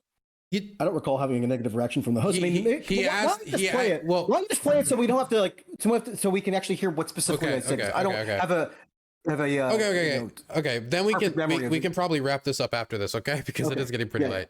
Okay. Yeah. So, let me pull it up. Let me find exactly where you were, because you were near the end. Nope, wrong video. Yep, here we go. By the way, it looks like was it yours? Is this a Twitter clip or is this the full? This video? I'm pulling up the full thing. I'm pulling up the full thing. So I promise I'm not clip chimping you, or I will do my best to avoid clip chipping you. I'm gonna start with you when they start talking about Bucha. Is that fair? Well, just start. But why not just go with what I said? Do whatever you want. It's fine. Now from slow. Okay, here we go. Tracey, go ahead, please. Russia and the. Okay, here we go. I found it. I can share screens on here. Let's see if I can. I just need to hear. Yeah, I'm trying to figure. I can. Okay, 1 second. Let me share screens. There we go. Hopefully this works. Hopefully my computer doesn't crash actively. Okay, I think it should be working. Like audio from... Yeah, you should be able to. I just shared screens. If you click the share screen thing, you should be able to see it. Yeah, no, I see it. I see it on the screen now. Okay, I'm gonna play it. The European Union, Michael, has also declared 19 staffers of Russia's permanent mission as persona non grata. Can I ask you how many diplomats? Well, can I? Hey, I'm sorry. Can I? Yes, please, Michael. Michael is speaking, please. Yes, Michael Tracey, go ahead, please. Michael. Dude, I love how aggressive he is. It's so funny. Michael and Patrick. Yes, Michael. Thank you. One should not automatically discount claims of Russian atrocities or even genocide in Bucha. That shouldn't be discounted offhand, but nor should it be accepted at face value what Ukrainian government officials are saying about these or any other events taking place in the territory. And unfortunately, at least in the United States, which is the country I'm most familiar with, the media has been more than happy to simply parrot as though it were verified fact, whatever any Ukraine government official says. And this notwithstanding the fact that Ukraine government officials have been engaged in a frantic lobbying offensive for the past 6 weeks to demand and cajole that the U.S. government launch a no-fly zone, a military intervention in Ukraine on their behalf. So you have a warring party putting out a steady stream of propaganda. I'm not even saying propaganda as a pejorative. I'm just saying this is the messaging that they're putting out as a function of their intended public communications. You have a interested warring party putting out this information with a particular slant in accordance with their own interests, and the U.S. media tends to just repeat it verbatim. I mean, on Sunday, one of the main TV shows for political discussion on the weekend, Face the Nation on CBS, was hosted by this woman, Margaret Brennan, and she flat out admitted that she was handed a montage of videos and images directly from Zelensky's advisors, and then she just just broadcast them on CBS as though it were independently corroborated by one sec. I don't know about it's the a others, total but joke. I know my reporters are on the ground. We're they're willing reporting to what we've throw seen. journalistic No. One standards sec. out You're the talking about window. everything as a handout. We haven't taken any handouts there. I'm talking about what our reporters on the ground have seen. I want to show you. I stand by everything I said there for sure. Let me just finish the clip. I do. I mean, what do you disagree with what I said? Well, can we finish the clip? Let me finish the clip. Okay. Listen to you is I want to show you sets of pictures with the body bags in the background next to the mass grave out there, and have a look at this. This was shot by Republic TV camera persons and Republic journalists there. That picture there that you're seeing of the mass grave, 4.5 meters deep, and next to the church, was shot by my camera persons. Mike, are you saying that's my reporter on the ground? Are you saying those in those bodies there, those body bags? Inside the body bags there are actors? Are you saying that? Because I'm telling you, showing you my footage. There's no handout from the Ukrainian government. I haven't suggested anything remotely like that. In fact, I agree with the clip that you just played of the Indian diplomat at the United Nations who called rightly for an independent investigation. That's right. Independent investigation about any aspect of this yet, and the conclusions are simply being propagated by the United States, where we have a president, Joe Biden, who has explicitly called for regime change in Russia and is now saying that Putin must be put on trial for war crimes. Well, you know how that would have to be done if he were to. She's responding to you. She's responding. Lara wants to come in again. Okay, so I don't think the back and forth with this woman's that important. So I don't disagree with. I would repeat all of that today. I mean, I'm not sure what you disagree with that I said there. Okay, so you still think there needs to be an independent investigation to corroborate if this happened or not? I mean, I think the evidentiary weight now clearly militates in favor of of culpability for Russian soldiers for I mean, what? I mean, is there something controversial or suspicious about suggesting that an independent investigation be conducted? No, Michael, why is that some kind of crazy idea? Okay, so if I right now said that there should be an independent investigation onto whether Jeffrey Epstein had sex with children, if I said that, right, most people would laugh in my face or be like, what do you mean? The evidence is overwhelming, and for good reason. And so I'm not saying it's to that level, but what I'm saying is at that point, we had enough evidence publicly, I think, to conclude at the time that the Russians did that, from the satellite photos to the videos on the ground to the stuff not only from the government, but also from independent journalists on the ground. Like the person on the show you were on was saying, like, hey, there's my journalist right there filming the mass grave. And so body sitting in a mass grave doesn't tell you anything about how the bodies got there. How do you establish that if not with an investigation? The satellite photos were enough to pretty, I think, classify that this was done by the Russians, because they said that the bodies were planted by Azov, that they were fake actors. It can't be true that they were fake actors if those bodies were there for fucking weeks. And so the Russian narrative at that point had already broken down. They didn't know how to respond to it. And at that point, I had thought that it had let me finish. I got to get my ideas out. I have like super hardcore ADHD. I'll lose them in a second. So as I get I actually lost it. Wait. Okay, I'll get it. I almost got it. Okay, so they had to. Fuck, I lost it. Okay. The point is, if you show me, when I was talking there in that segment, and the host, shows me video of a bunch of bodies in body bags sitting in a ditch, that's not dispositive proof of how the bodies got there or the circumstances that led to them being placed there. So how do you ascertain that information if not by way of investigation? Do you think the Indian diplomat that I referenced was crazy for saying we should have an investigation? You're trying to find a disagreement with the specifics of what you said when it comes to something like, an investigation. Of course, I don't disagree with that. What I disagree with is the idea that at that point we didn't have enough evidence to say the Russians did it.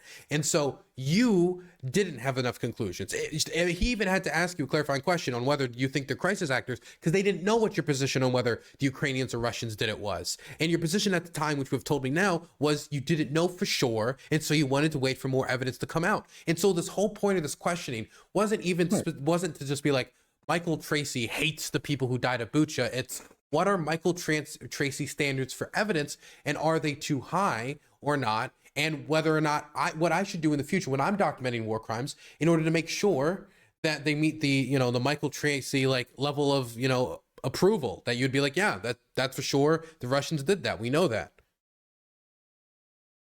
I mean, the standard that I guess I would posit would be, roughly speaking, a journalistic standard. Could it be published for public consumption such that every angle of it factually is verified to a high degree of certainty, such that you're putting your name on what you're publishing being accurate.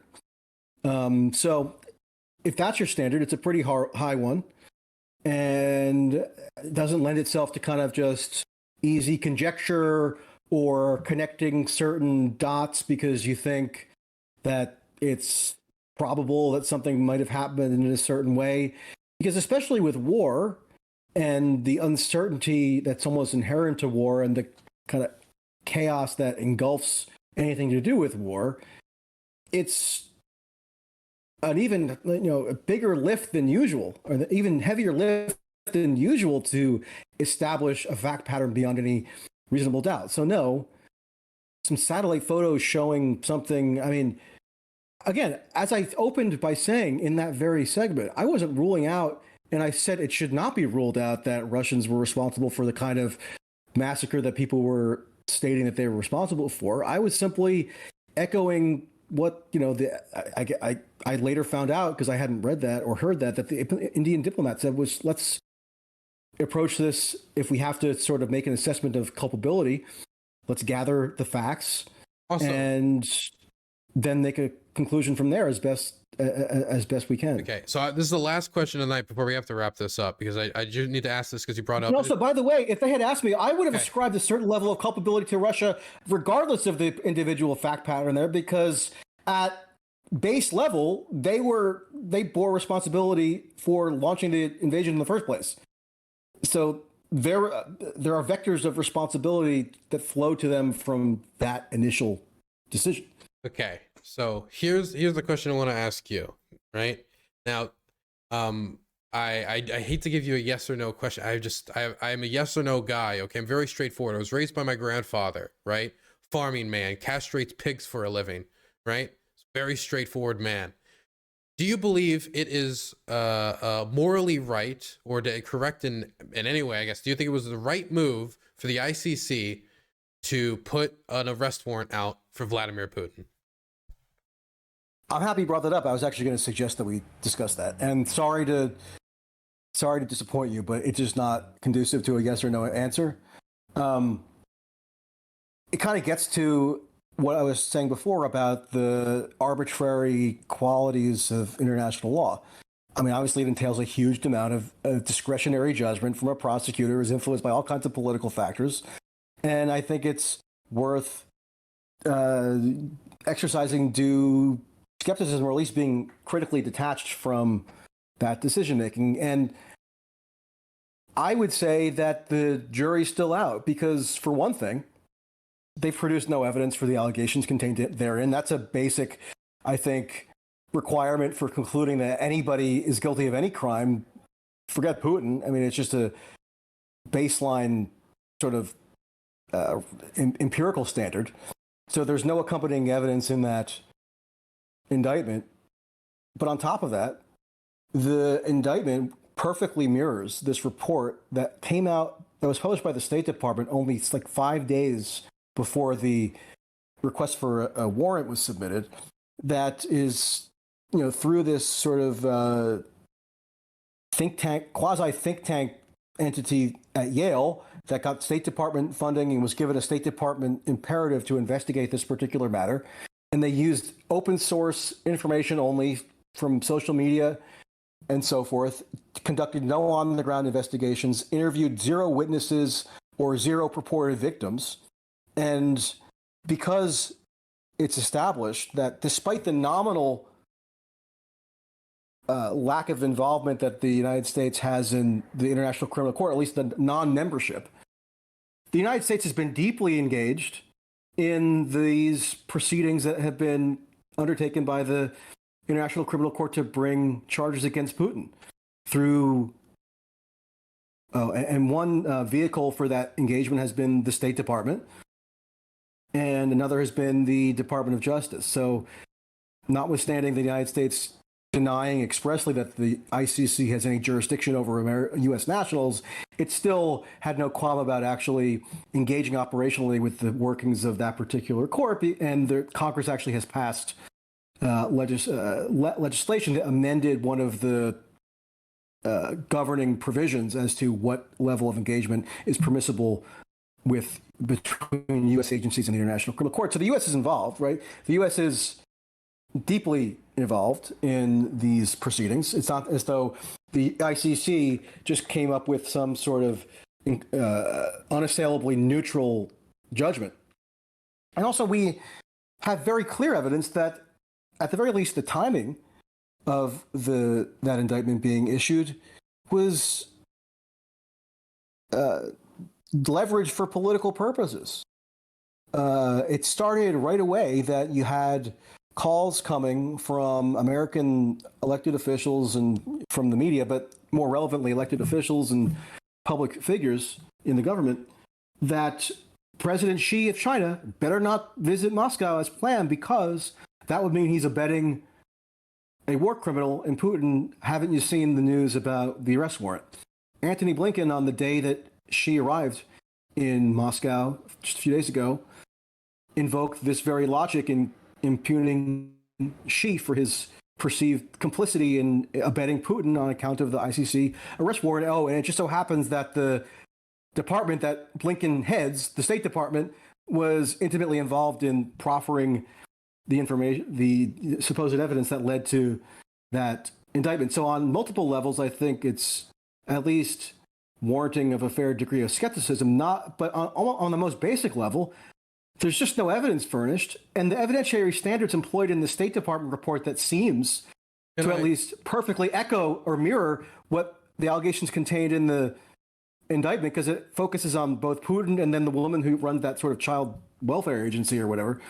That in that very report, they admit that their methodology precluded or did not include any on-ground investigation or even interviews at all. So no, that's not. There's no evidentiary bar cleared there. So I think it's obvious because they admit to it openly.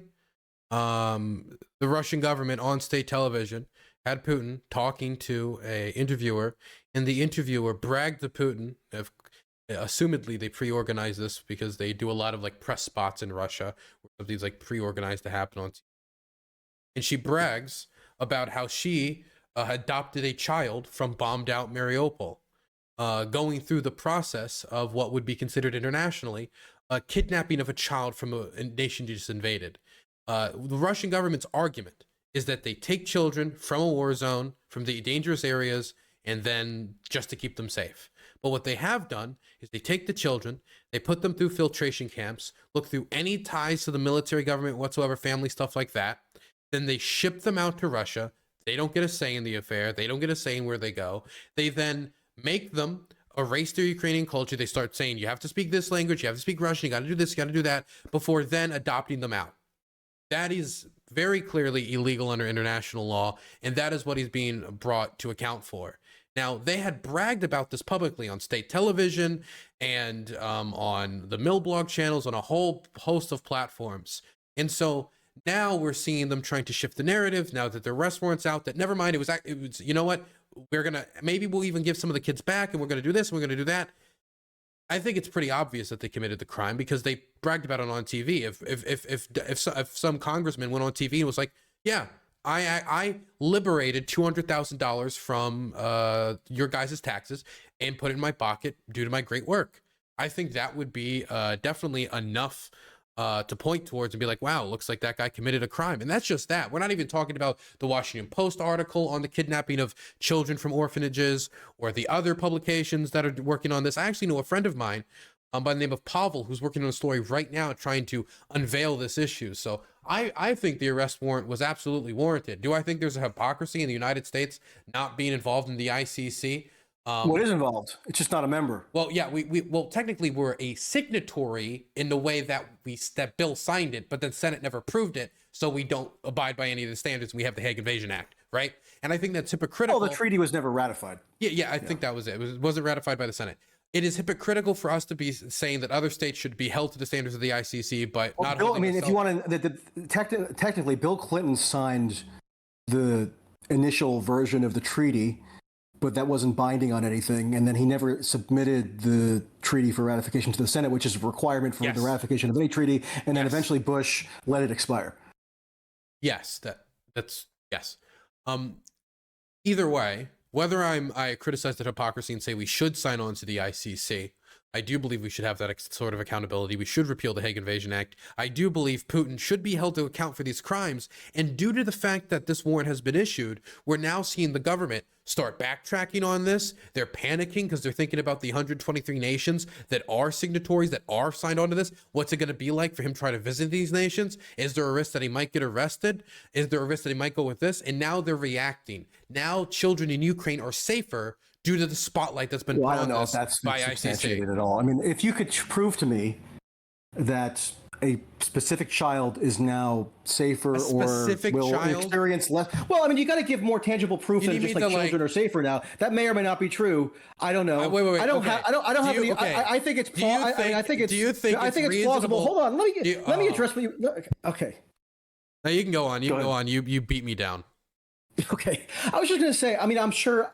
I don't know all the full details of this program. It seems like if any program that is launched in the context of an ongoing offensive war is probably going to have features that aren't worth endorsing or could be questionable or even immoral or even grievously harmful. I don't doubt that.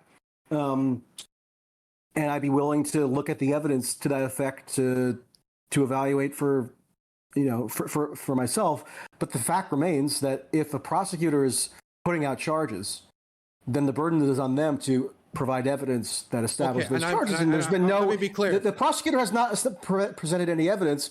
The evidence that has been presented is, as best could be ascertained, through the State Department report, where there's been no on-ground investigation at all, and no victims were even attempted to be interviewed. So I don't think that clears the evidentiary bar for my purposes. But on a broader level, here's the most important point about this.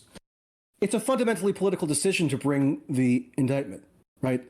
I'm working on something as well that relates to this, and previous International Criminal Court prosecutors, or the predecessor actually, or one of the predecessors to this current prosecutor, has said in his book that he published last year that the issuance of previous arrest warrants against world leaders, including Gaddafi, which they did just before, a month or two before he was beaten to death in the street and anally violated to the point where his internal organs ruptured.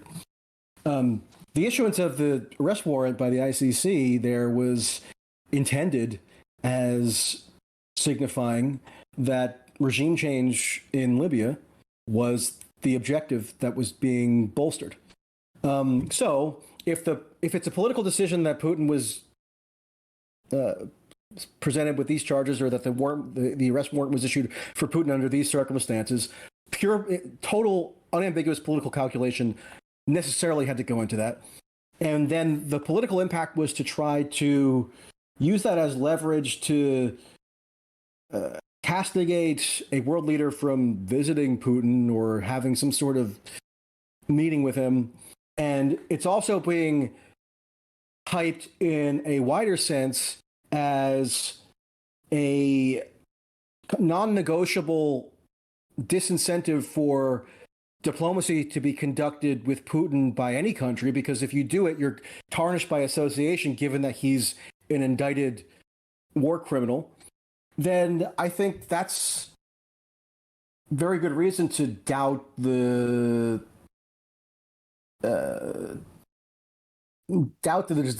desirability, or at the very least the prudence, of the arrest warrant being issued, irrespective of the underlying allegations, because the underlying allegations are sort of, I think you would probably agree that even if Putin is 100% dead to rights guilty, it wouldn't come anywhere close to stuff that he could be charged with otherwise that would be far more egregious, right? I mean, we can't always hold somebody to account. And if he actually is committing genocide, that would be worse, right?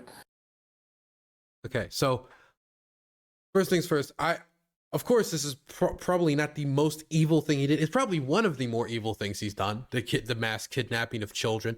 I don't know if you read the Washington Post piece about this, but orphanages hid children in the homes of staff members in order to keep them from being captured by the Russians and deported back to Russia to be adopted out to Russian families. That type of stuff like gives me images of like fucking Anne Frank. It's really horrific. And a lot of people have acted very angrily to this for good reason. And the evidence at this point is overwhelming. When you have the president admitting to this on television in front of its people that they're engaged in this type of behavior, right? I mean, for me, like if Saddam Hussein went on stage and said, I am gassing the Kurds, as reports are coming out about him gassing the Kurds, I think it'd be reasonable to assume, yeah, he's gassing the Kurds. So Putin's on state TV with people discussing how they're kidnapping and adopting Ukrainian children to Russian families. And as reports are coming in from the Washington Post, from the Ukrainian government, but not only them, from independent news outlets as well, who witnessed testimony, as well as a cavalcade of interviews with staff at these orphanages, I do think it's reasonable to conclude that this is going on and that he should be held to account for it. And I do think that, number one, if we're going to say that putting him on the ICC arrest warrant list is necessarily going to lead to an invasion, I would need that proven. That is going to lead to an invasion. It's going to lead to the toppling. It's going to lead to this. I didn't say invasion. Yeah, well, I don't think that enough evidence has been provided by us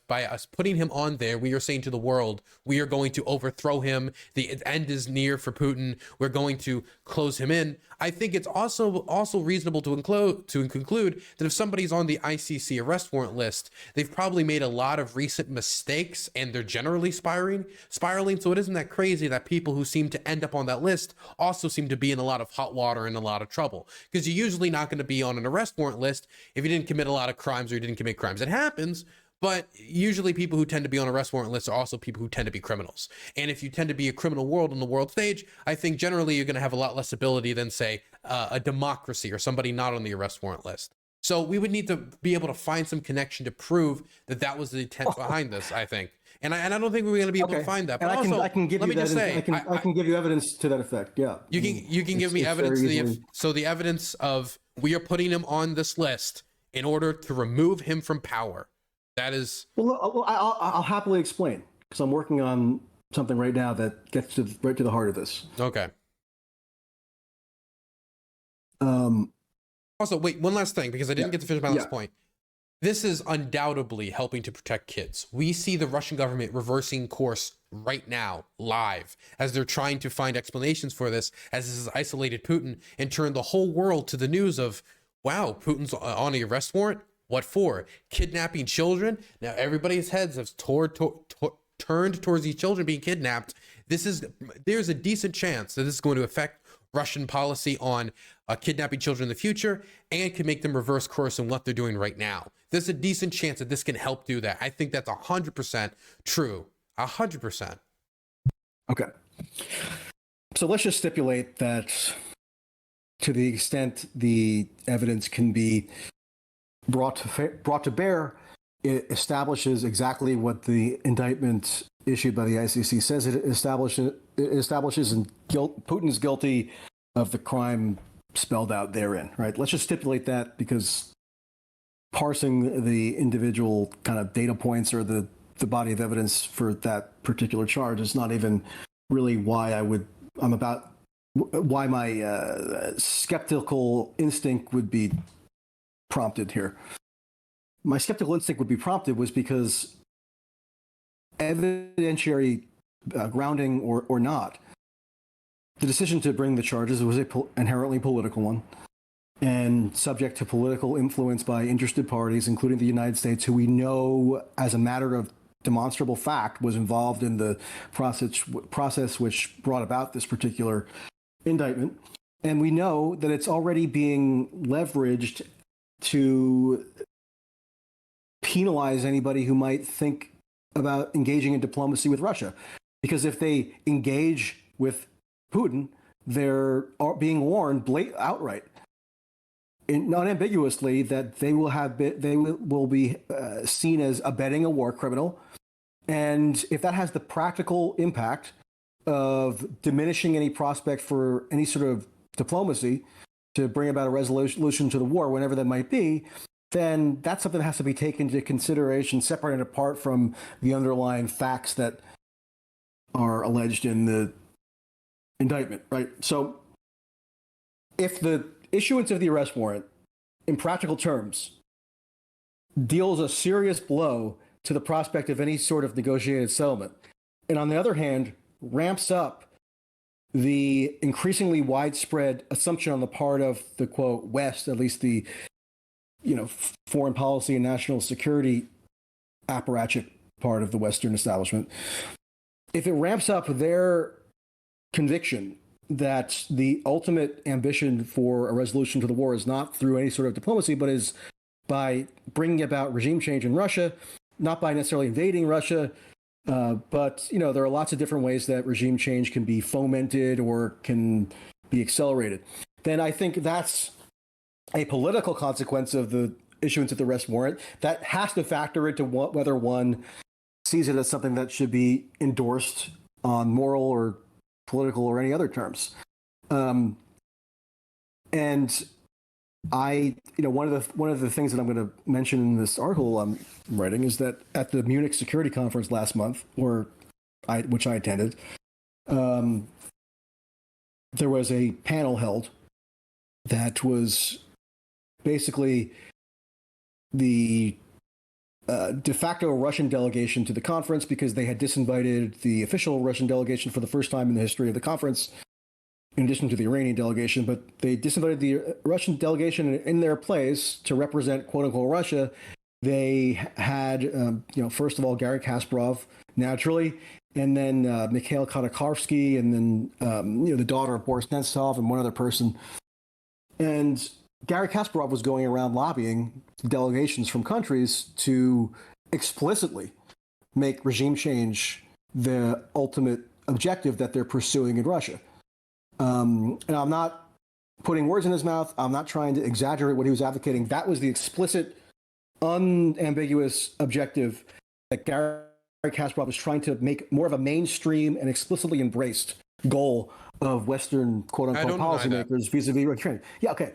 And he told me explicitly that he was so happy about the announcement that Kamala Harris had made that day. This was in, I think, February 18th or something. He was so heartened by an announcement that Kamala Harris had made that day, because he felt it was a step toward his desired goal of regime change. And what Kamala Harris announced was that the U.S. had made this formal determination that Putin was guilty of committing crimes against humanity. And Kasparov said that one reason to convene, or the reason to convene ultimately some sort of tribunal to hold Putin accountable, was that that would be a vehicle through which to effectuate ultimately regime change in Russia.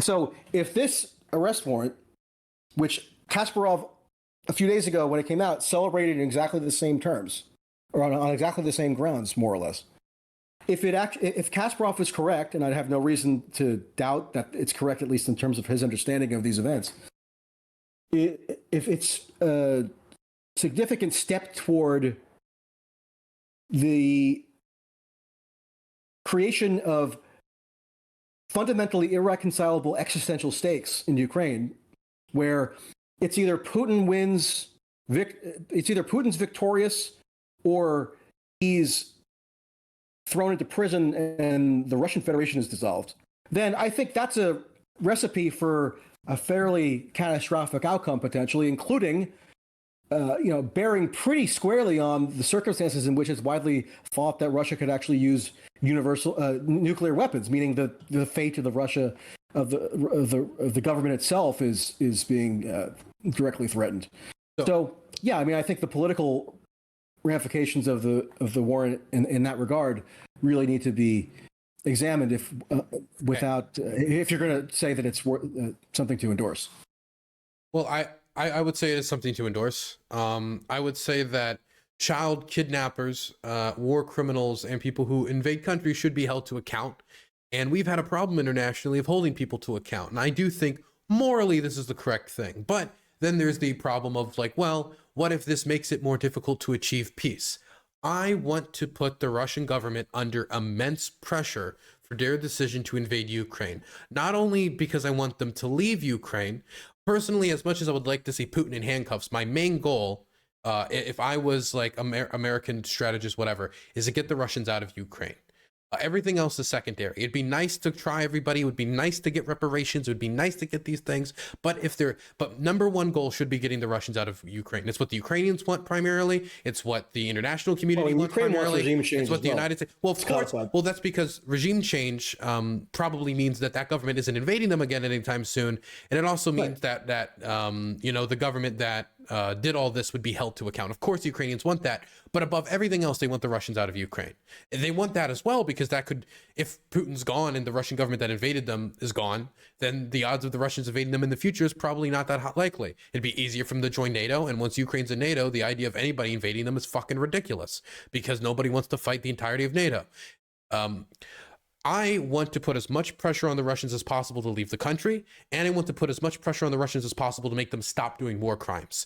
And by highlighting this issue, we have seen the Russian government fucking 180 on this. They're still trying to say, oh no, we didn't kidnap anybody, but we see them panicking in reaction to this. And I do want them to be on their toes thinking, oh shit, am I going to get called out for this war crime next? Am I going to be held to account for this war crime next, where I'm not going to be able to enter 123 countries around the globe because I was too busy kidnapping children instead of pulling out of the country? I want that pressure on the government because I want them to leave. Now you say that this is the problem with this is that it makes a disaster scenario where we could push the Russians to start World War III, nuclear weapons, the really scary stuff.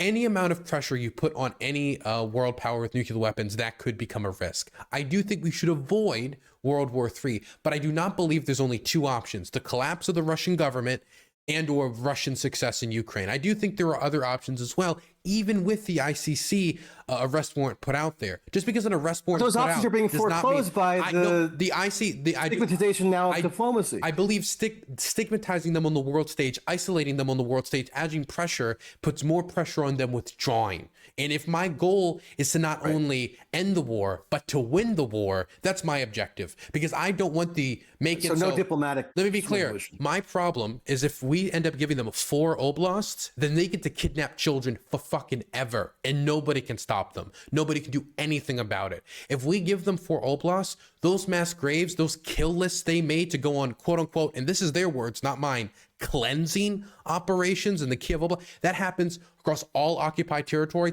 with no dream of salvation. And Ukrainians don't want to give that up. I don't want to give that up. That's horrific to imagine my friends might be put on a list and fucking shot in the back of the head because they decided to wear the colors yellow and blue a day on some day. They accidentally wore the wrong colors. They accidentally sung the wrong song. They accidentally spoke the wrong language. They said a nationalist slogan in front of the wrong person. That's terrifying to them. That's terrifying to me. They were related to the wrong person. They were related to somebody in the military. That's something that can get you killed. They had the wrong tattoo. How do you know this exertion of pressure, as you put it, on Putin couldn't just as easily harden his resolve or intensify his sense of defiance and achieve the opposite because I'm seeing them respond to it in real time. We're seeing them go back on their policies. Are they withdrawing troops from Ukraine? They're now talking about returning children. They're now going back on the policies. Are they withdrawing troops from Ukraine? They're not withdrawing troops from Ukraine, but nobody was changing their, like, nobody. Okay, you asked me a question. Let me answer the question. They're not. This isn't stopping the war in Ukraine immediately. I didn't say it would stop the war in Ukraine immediately. It has 2 objectives. One, helping the children. I think we're evidently seeing that happen right now, and this has more international attention than ever, which was impossible to get people to care about this. I produced videos about these children being kidnapped. Nobody gave a fuck, right? Nobody gave a fuck. People finally give a fuck, and that's really that's really good to feel personally as a journalist. But secondly, I do believe that you can make the Russians fall out of Ukraine through long-term grinding them down until that is just the only reality they can accept. If they cannot sustain the occupation, then whether they want to withdraw or not isn't going to, be a factor. If it's impossible for them to make the diplomatic alliances necessary to sustain the war, to get the weapon shipments, to recruit the foreign mercenaries, then they can't conduct the war, and then they have to leave. And I think that this is part of that path as well. So if it has the effect of foreclosing any remaining, if any did remain, diplomatic avenues to bring about a resolution to the war, you think that's a good thing because you're rejecting any sort of diplomatic settlement. You think that the only acceptable outcome. Can you hear me?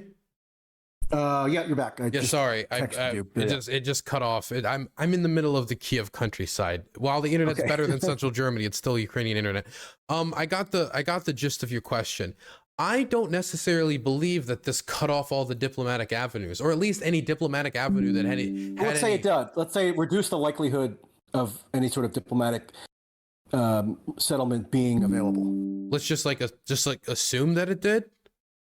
Because I'm trying to get at whether you think if something reduces, if any action reduces the likelihood of diplomacy being viable, that's something you favor because you don't want there to be a diplomatic resolution. I can respond to that question. Then we need to end because my internet's bunking out like a motherfucker. So I don't necessarily think that this closed many, if any, diplomatic avenues, but let's say that it did.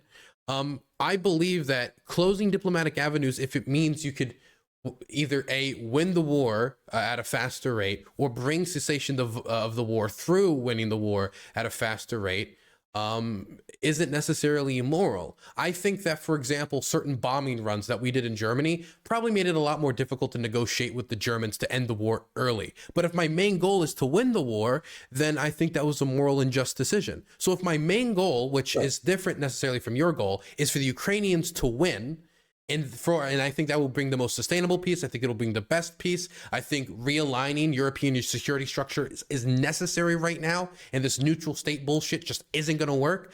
Then I believe that we need to deal with the violence now and end it now and protect as many people as we can along the way. And that's what I think this ICC thing does. It applies pressures. It helps protect the children, and I think it's also the morally correct thing to do. You would favor an action, even if that action resulted in the diminishment of any sort of diplomatic prospects. It depends on you're against diplomacy as such, and you're I'm not saying no for a military victory as the only viable outcome. I'm never saying I'm against diplomacy as such, but if diplomacy has no chance to resolve the conflict, if I don't believe. Well, I also don't believe that right now diplomacy can end the conflict. I don't believe it's possible. So you're you're in favor of a military victory rather than pursuit of any sort of diplomatic settlement. Negotiating from a position of power that can make you get your goals through negotiation. That I'm in favor of too. I just believe the Russians would not agree to withdraw from all the territory that they're controlling right now. I don't believe they'd agree to that. I think you probably agree. I think most people agree. And so I think the situation has to change. I have no clue. They haven't really tried any substantial diplomacy, I can tell you what the Russian position is. They've named it multiple times. They said this is their base position in negotiations. This is what they've said multiple times. They said the annexation of Crimea. I know what the position is, yeah. Okay, so we do know what their position is, and you and I both know the Ukrainians are not going to accept that. The West is not going to accept that, and so until lots of people are very much against diplomacy at the moment. It's a fascinating phenomenon. I'm aware it exists. It's an absolutely understandable phenomenon. I understand it. I think it's a reasonable phenomenon. People concoct lots of rationalizations for why they're. But you would never go to war ever. So it's impossible. It's impossible for me to draw a scenario of war where you would ever endorse it. So it's like what's the matter? What I would personally endorse. So saying this is a fascinating phenomenon. This is crazy. Like this is how everybody except you thinks. Everybody except me. I mean, I don't remember it being an article of faith among American left liberals that diplomacy was synonymous with fascism and ought to be avoided at all costs in favor of achieving total military victory.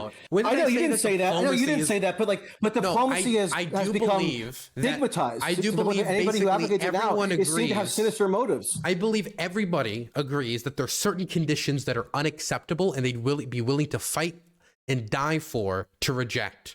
Whether it be a terrible treaty or some oppression or whatever that is. And in this case, it would be the annexation of 4 Ukrainian oblasts, the destruction of what Ukraine could use to defend itself, its weapons, it being militarized. It doesn't have a means to defend itself in the future if the Russians were to invade again. And let me say, the Russians have made agreements and broken them before when it comes to invading Ukraine. So us taking them at face value is probably not the smartest thing to do if you're Ukrainian. And on top of that, entering no security structures like NATO that could stop an invasion like this from happening in the future. If you look at that from a Ukrainian, there is no peace that could be existed with that. If Zelensky was to accept that, I don't think the Ukrainian people would even keep him in power, because they would see it as so offensive to them and offensive to their national identity, offensive to their want to live in this way, their want to live as Ukrainian. And so if that is the current stand of affairs and the Russians are not willing to bend on that, then there's no peace to be made right now. I hope there's a peace to be made in the near future, but the conditions on the ground have to change for peace. Most diplomats would acknowledge this, that the conditions by continuing to wage war in perpetuity, right? Until I mean, there's always a reason why not to pursue diplomacy, or why to say that war. Why didn't we negotiate? Why didn't we negotiate with Hitler in 1944? Why did we not negotiate with Hitler in 1944? Is it because whatever the war effort was already so thoroughly committed to that it was seen as strategically. Would you have negotiated with Hitler in 1944? Would you have called for negotiations?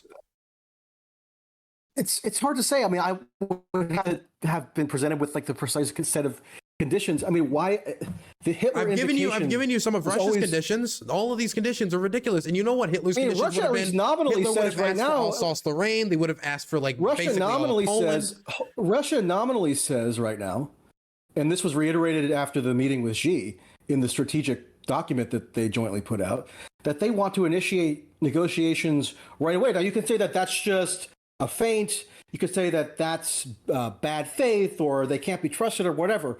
But if they actually would, if like they're not just totally lying about their willingness to at least engage in some sort of negotiation framework, then if you're rejecting even the concept of entering into a negotiation process. Okay. So the difference is here is we're talking about doing something. But you don't know what the ultimate outcome would be. That's the whole point of a negotiation. You never know what the seemingly intractable counter. But negotiating with Hitler in 1944, 99.9999% chance you're not going to be able to negotiate Hitler in 1944 into just giving up everything it used to have, bringing peace, being nice to the Jews. Total war was already declared as the objective. In other words, just the destruction of the German state. That was already the objective. If you go to Russian state TV, what do they talk about? The concept of the Ukrainian state must be destroyed. The Ukrainian as a national identity is a disease of the mind. It must be annihilated. But the reality on the ground could sometimes change what people want and what people just have to deal with. And so what I'm saying right now, in the Ukrainian Rada who talk to American think tanks and are saying, it's time for regime change in Russia. You have to dissolve the Russian Federation. You gotta let me finish. You gotta let me finish, and I gotta go to sleep because I'm gonna wake people up. Okay. When it comes to the this position you're taking of, well, what about leaving up these diplomatic avenues? If the leaving up of diplomatic avenues that basically have almost zero chance of succeeding in the first place means compromising our ability to apply pressure in against Russia to A, protect children, and B, win the war, then I'm unwilling to keep those diplomatic avenues open. Other diplomatic avenues are currently available. There is a line between the White House and Moscow. At any day, the Russians can pick it up and call Moscow. Can call Washington, D.C. Washington, D.C. can do the same thing with Moscow. And I'm pretty sure that if the Russians made a good faith effort to make a proposal that would actually be acceptable to the Ukrainians would come to the negotiating table. It's just that the positions are so different and so irreconcilable that it's not going to work right now. So holding out for a possible peace deal that could be negotiated by not protecting these children and by not bringing more pressure against the Russians doesn't make any sense if it's not going to probably succeed anyway. So at this juncture, you're opposed to the pursuit of any sort of diplomatic resolution of the conflict, and you're just lying about what I said. In favor of pursuing a military resolution. If the Russians want to negotiate tomorrow and negotiate their withdrawal, I'm absolutely fine with that. I'll negotiate with them. It's just I'm telling you, it's not going to work. It's just not going to work because my position is so different than them. I'm fine with negotiating. We can negotiate tomorrow. It's just we're not going to negotiate a resolution to the conflict. Just like I would have been okay with negotiating in 1944, but there's no way Hitler would have conceded to everything we would have wanted. So, yeah. I'm just acknowledging the reality I think of it's what sort it is of a to negotiate misunderstanding right of what diplomacy is. Diplomacy, at least in theory, is supposed to be a means through which geopolitical conflict can be resolved without resort to military methods. And that doesn't, Right? So that doesn't even exist two right seemingly now. irreconcilable positions, which I agree the dueling positions here very much appear to be, nonetheless ought to be subject to the rigorous and painstaking process of an actual diplomatic engagement, because otherwise the alternative is war. And if you've resigned to war being the only option that you're really willing to countenance, then it makes sense why you would be in favor of actions like the issuance of the ICC warrant that, pretty significantly, or at least appear to reduce the likelihood of diplomacy even further. What does that even mean? Reduce the likelihood of How do you know it would be? viable. What do you mean it would be significant? I don't think it basically has any impact at all. They still have all the old diplomatic avenues that they could have used. The Turks would still be willing to negotiate. The Chinese would still be willing to be an intermediary. I'm pretty sure because they've said so. I mean, during the only period that we know of when there actually were they've said so publicly. Substantial negotiations underway. The intermediary was the Prime Minister of Israel, right, Bennett. And at one point, he went and personally met with Putin and was in regular contact with him. You don't think that a world leader who is seeking to broker some sort of diplomatic settlement will now have to think twice, or at least have to take into consideration No, I don't think it would be that. I think dealing with somebody who's slightly being declared to be an official war criminal. I think maybe slightly. But if you could be the president of any nation that negotiated peace between Russia and Ukraine, that international medal is going to be much more valuable than the possible stigma that comes with talking to somebody on the ICC warrant list. Definitely, if people know the context as to why they're negotiating that. For example, the Israelis negotiated with groups before that, according to them, are terrorist organizations. Why did they negotiate with them? Even though they had that stigma? Because there was some benefit to be had with negotiating with them. There was other parties that brought them to the table to negotiate. So I don't necessarily think that the ICC warrant alone... Why did Antony Blinken, the Secretary of State, say what he said 2 days ago? He said, quote, that President Xi is traveling to Russia days after the International Criminal Court issued an arrest warrant for President Putin, suggests that China feels no responsibility to hold the Kremlin accountable for the atrocities committed in Ukraine, and instead of condemning them, it would rather provide diplomatic cover for Russia to continue to commit those very crimes. Do you think that the United States, a senior official of the United States making a statement like that could in any way affect the behavior of others around the world? I don't think it significantly impacts the behavior of China. But let's also talk about this for a moment. What we're really saying here is that if we issue what is most likely, from all the evidence provided, the correct warrant to be to assign to somebody for committing this crime, that could likely bring down the possibility of peace, that we should basically let him get away with it, at least temporarily, or in your case, you don't want to do any regime change, so I guess forever, in order to make a last ditch, like long arm attempt to get them to negotiate through some other intermediary, maybe Oman. The Chinese would 100% still be willing to negotiate as Putin, having him on the warrant list, no matter what the United States says. Do you disagree with that? I mean, I don't know. I'm not inside the brain of Xi Jinping. I mean, how could I make any definitive Well, they statement still one way or went. another about They that? still went, and they still are showing an interest in negotiating. They still went the peace because deal. well, I mean, right, because like part of the whole reason for that visit was to solidify this counter-hegemonic alliance that they're kind of laying out the structure and the theory behind. So China's obviously in a different position than other potential countries who might be in a position to mediate. I mean, Israel's actually a perfect example. It's within the American sphere of influence. It has dependencies on the United States. It doesn't go out of its way much of the time to kind of affront the U.S. And I think, it seems very plausible to me that an Israeli prime minister, if they were in a situation where they could potentially mediate a settlement, could think twice, given that the Secretary of State has explicitly warned that anybody who even meets with Putin or deals with him on a personal level is in some sense implicated in enabling his ability to continue to carry out his war crime. I don't. It doesn't seem crazy to me do that you that would think- influence the behavior of other world leaders. Is there any crime that the Russian military could I mean, commit? do you agree with what I'm saying with regard to Israel? I mean, does that seem plausible to you? I heard like half of it, and you kind of broke up. Oh, okay. You want me to repeat it? It went on for a while. I kind of want to wrap up with one last question, okay? If possible. Okay. We're going like 3.5. We're doing what we did last time. Yeah. I know. Let's wrap it up. Is there any crime that the Russians could commit in Ukraine that would make you say the Ukrainians have to win this?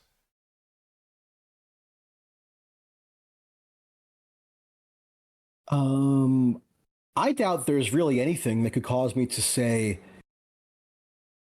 I'm now going to affirmatively endorse the indefinite perpetuation of warfare. Genocide? If they said we are here to murder every single Ukrainian, our job is to wipe them off the face of the earth, would that be enough?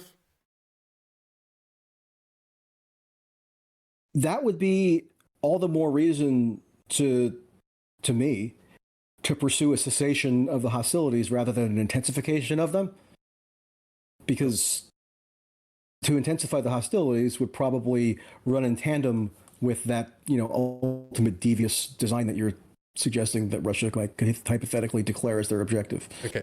Michael, I disagree with that. I mean, so there's always a reason. There's always a reason why people feel it's just the most obvious thing in the world to endorse the continuation of warfare. It's just the problem is, Michael, this is what I feel like what would happen is that you would be like, wow, they kind of killed 1/4 of the Ukrainians. We better stop. We better negotiate a peace deal. Okay, Ukraine, you'll get rid of your weapons. You'll negotiate neutral status. You'll give up all these oblasts. Well, they'll commit a genocide there, but at least we've saved, I don't know, maybe half the population. And then 5 years in the future, Russia invades again and kills the rest of them.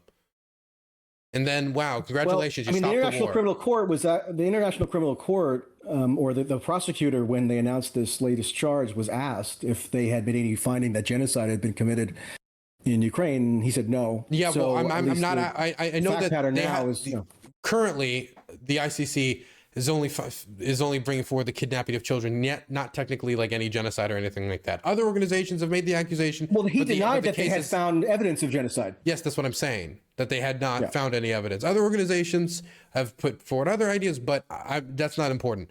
What's important to me now is it really feels like that there is nothing that the Russians could do that would make you say, man, we need to really do something to make sure the Ukrainians win here. Like genocide, like itself would not be enough. Let's just end with this. Maybe this is going to be my closing comment, okay? I've been told now for over a year that it was so blindingly obvious, and I was just missing it, that I should endorse the warfare in Ukraine, whether it be the U.S. support, which is what I'm mostly focused on, or other aspects of it, because there's no alternative, or the heinousness of the Russian military is so profound that how could you even consider any sort of different approach, or how could you not be willing to join the kind of bandwagon here in championing the warfare effort? And, what has happened in the interim? In a year, lots of bad things have happened that flowed from the war. And it seems like the people who advocate warfare in either direction never take any accountability, if you want to talk about accountability. I mean, the interventionists have gotten their way for the past year. To compliance, they've gotten their way. And where are we now? Well, I mean, the development this week shows that China is now forging an alliance that could have like civilizational implications with Russia. Seems incredibly likely to bolster Russia's ability to continue waging the war. The existential stakes have been raised. The weapons systems continue to flow in. Societies are being militarized. And it looks more and more like we're potentially on the precipice of something resembling World War III, given the certainty with which people talk about a Pacific theater opening up in the relatively near future. So, I mean, those are the fruits of what the people who have been putting to me scenarios like the one you just did for the past year, these are the fruits of what you've been calling for. And it just doesn't seem like it's a particularly good outcome. So, I don't know. I don't think anything. I don't think that the people making those demands have really been validated, given the evidence at hand. Honestly, I couldn't disagree more. The Russians and the Chinese aren't really even making an alliance. They're making maybe a vague political block. He even asked them specifically. Have you read the strategic statement? Yeah, I've read what they've said, and I've also read what their ambassador said recently in the Australian interview. And he said it is not an alliance. We never claimed it was an alliance. It will not be an alliance. We just believe in the multipolar. I mean, it's like BRICS, for example. Do we really believe Brazil, India, and China? I mean, it's a partnership, but it's not a military alliance. Technically have it's not a military alliance. Okay, have an alliance, right? Okay, to be clear, that if Russia was invaded by Ukrainian soldiers, does that mean Chinese soldiers come to defend them? So when we say they're forging an alliance, let's just be let me be clear. A partnership maybe be the more clear word here. Well, yeah, they call it a strategic partnership, a deepening strategic partnership. Whatever it is, I need to get quite the fuck significant. out of here. I need to get the fuck out of here, so I need to finish what I'm saying. Okay. Okay. Whether or not the Chinese end up sending weapons is going to have extremely detrimental effect for the Chinese economy if American sanctions kick in. The Chinese value access to the American market probably a lot more than access to the Russian market right now. It's much larger. Hell, I believe our economy in California is larger than the Russian economy currently. So it is very difficult for me to imagine that the Chinese would be willing to deal with those repercussions. Also considering that we've seen the leaks of secret negotiations between Americans and the Chinese over not sending long-range missiles, not sending American fighter jets in exchange for them, the Chinese, not sending weapons to the Russians. I haven't seen those leaks. Where are those leaks? I'll give it to you after the show if you want them. I think it was from Politico. Yeah, I mean, I'm not denying that they're real. I genuinely haven't seen them. I did a story on it back in the day. Anyway, they're out there. So China's already been subject to sanctions. The Biden administration imposed export controls last December that forbid the sanctions would be so much different. And you can see how Chinese companies have reacted. You have seen how Chinese companies change how they interact with Russia in reaction to those sanctions. You can see that the weapons that have gotten through to China to Russia, the 1,000 machine guns there, 1,000 machine guns there, they do it and they mislabel what they are. Oh, they're hunting rifles, this and that. They're trying to hide, to shield themselves from the repercussions of American sanctions. So I do not think it's a given that the Chinese give them weapons. They might end up doing it, but I just want to be like, it's a given. I don't think it's a given either, but I think it's pretty evident that it's, however you precisely want to characterize it, the bond or whatever that's been forged is just pretty significant. I do think it's significant. I just wouldn't call it an alliance, because when people say alliance, people think, oh, if we go to war with China, we have to go to war with Russia or something along those lines. I mean, the United States has no formal alliance with Ukraine, but I don't think it would be necessarily out of bounds to call it something like an alliance. Would you? It could be something like an alliance, but I do think there's how do you describe the relationship between the U.S. and Ukraine?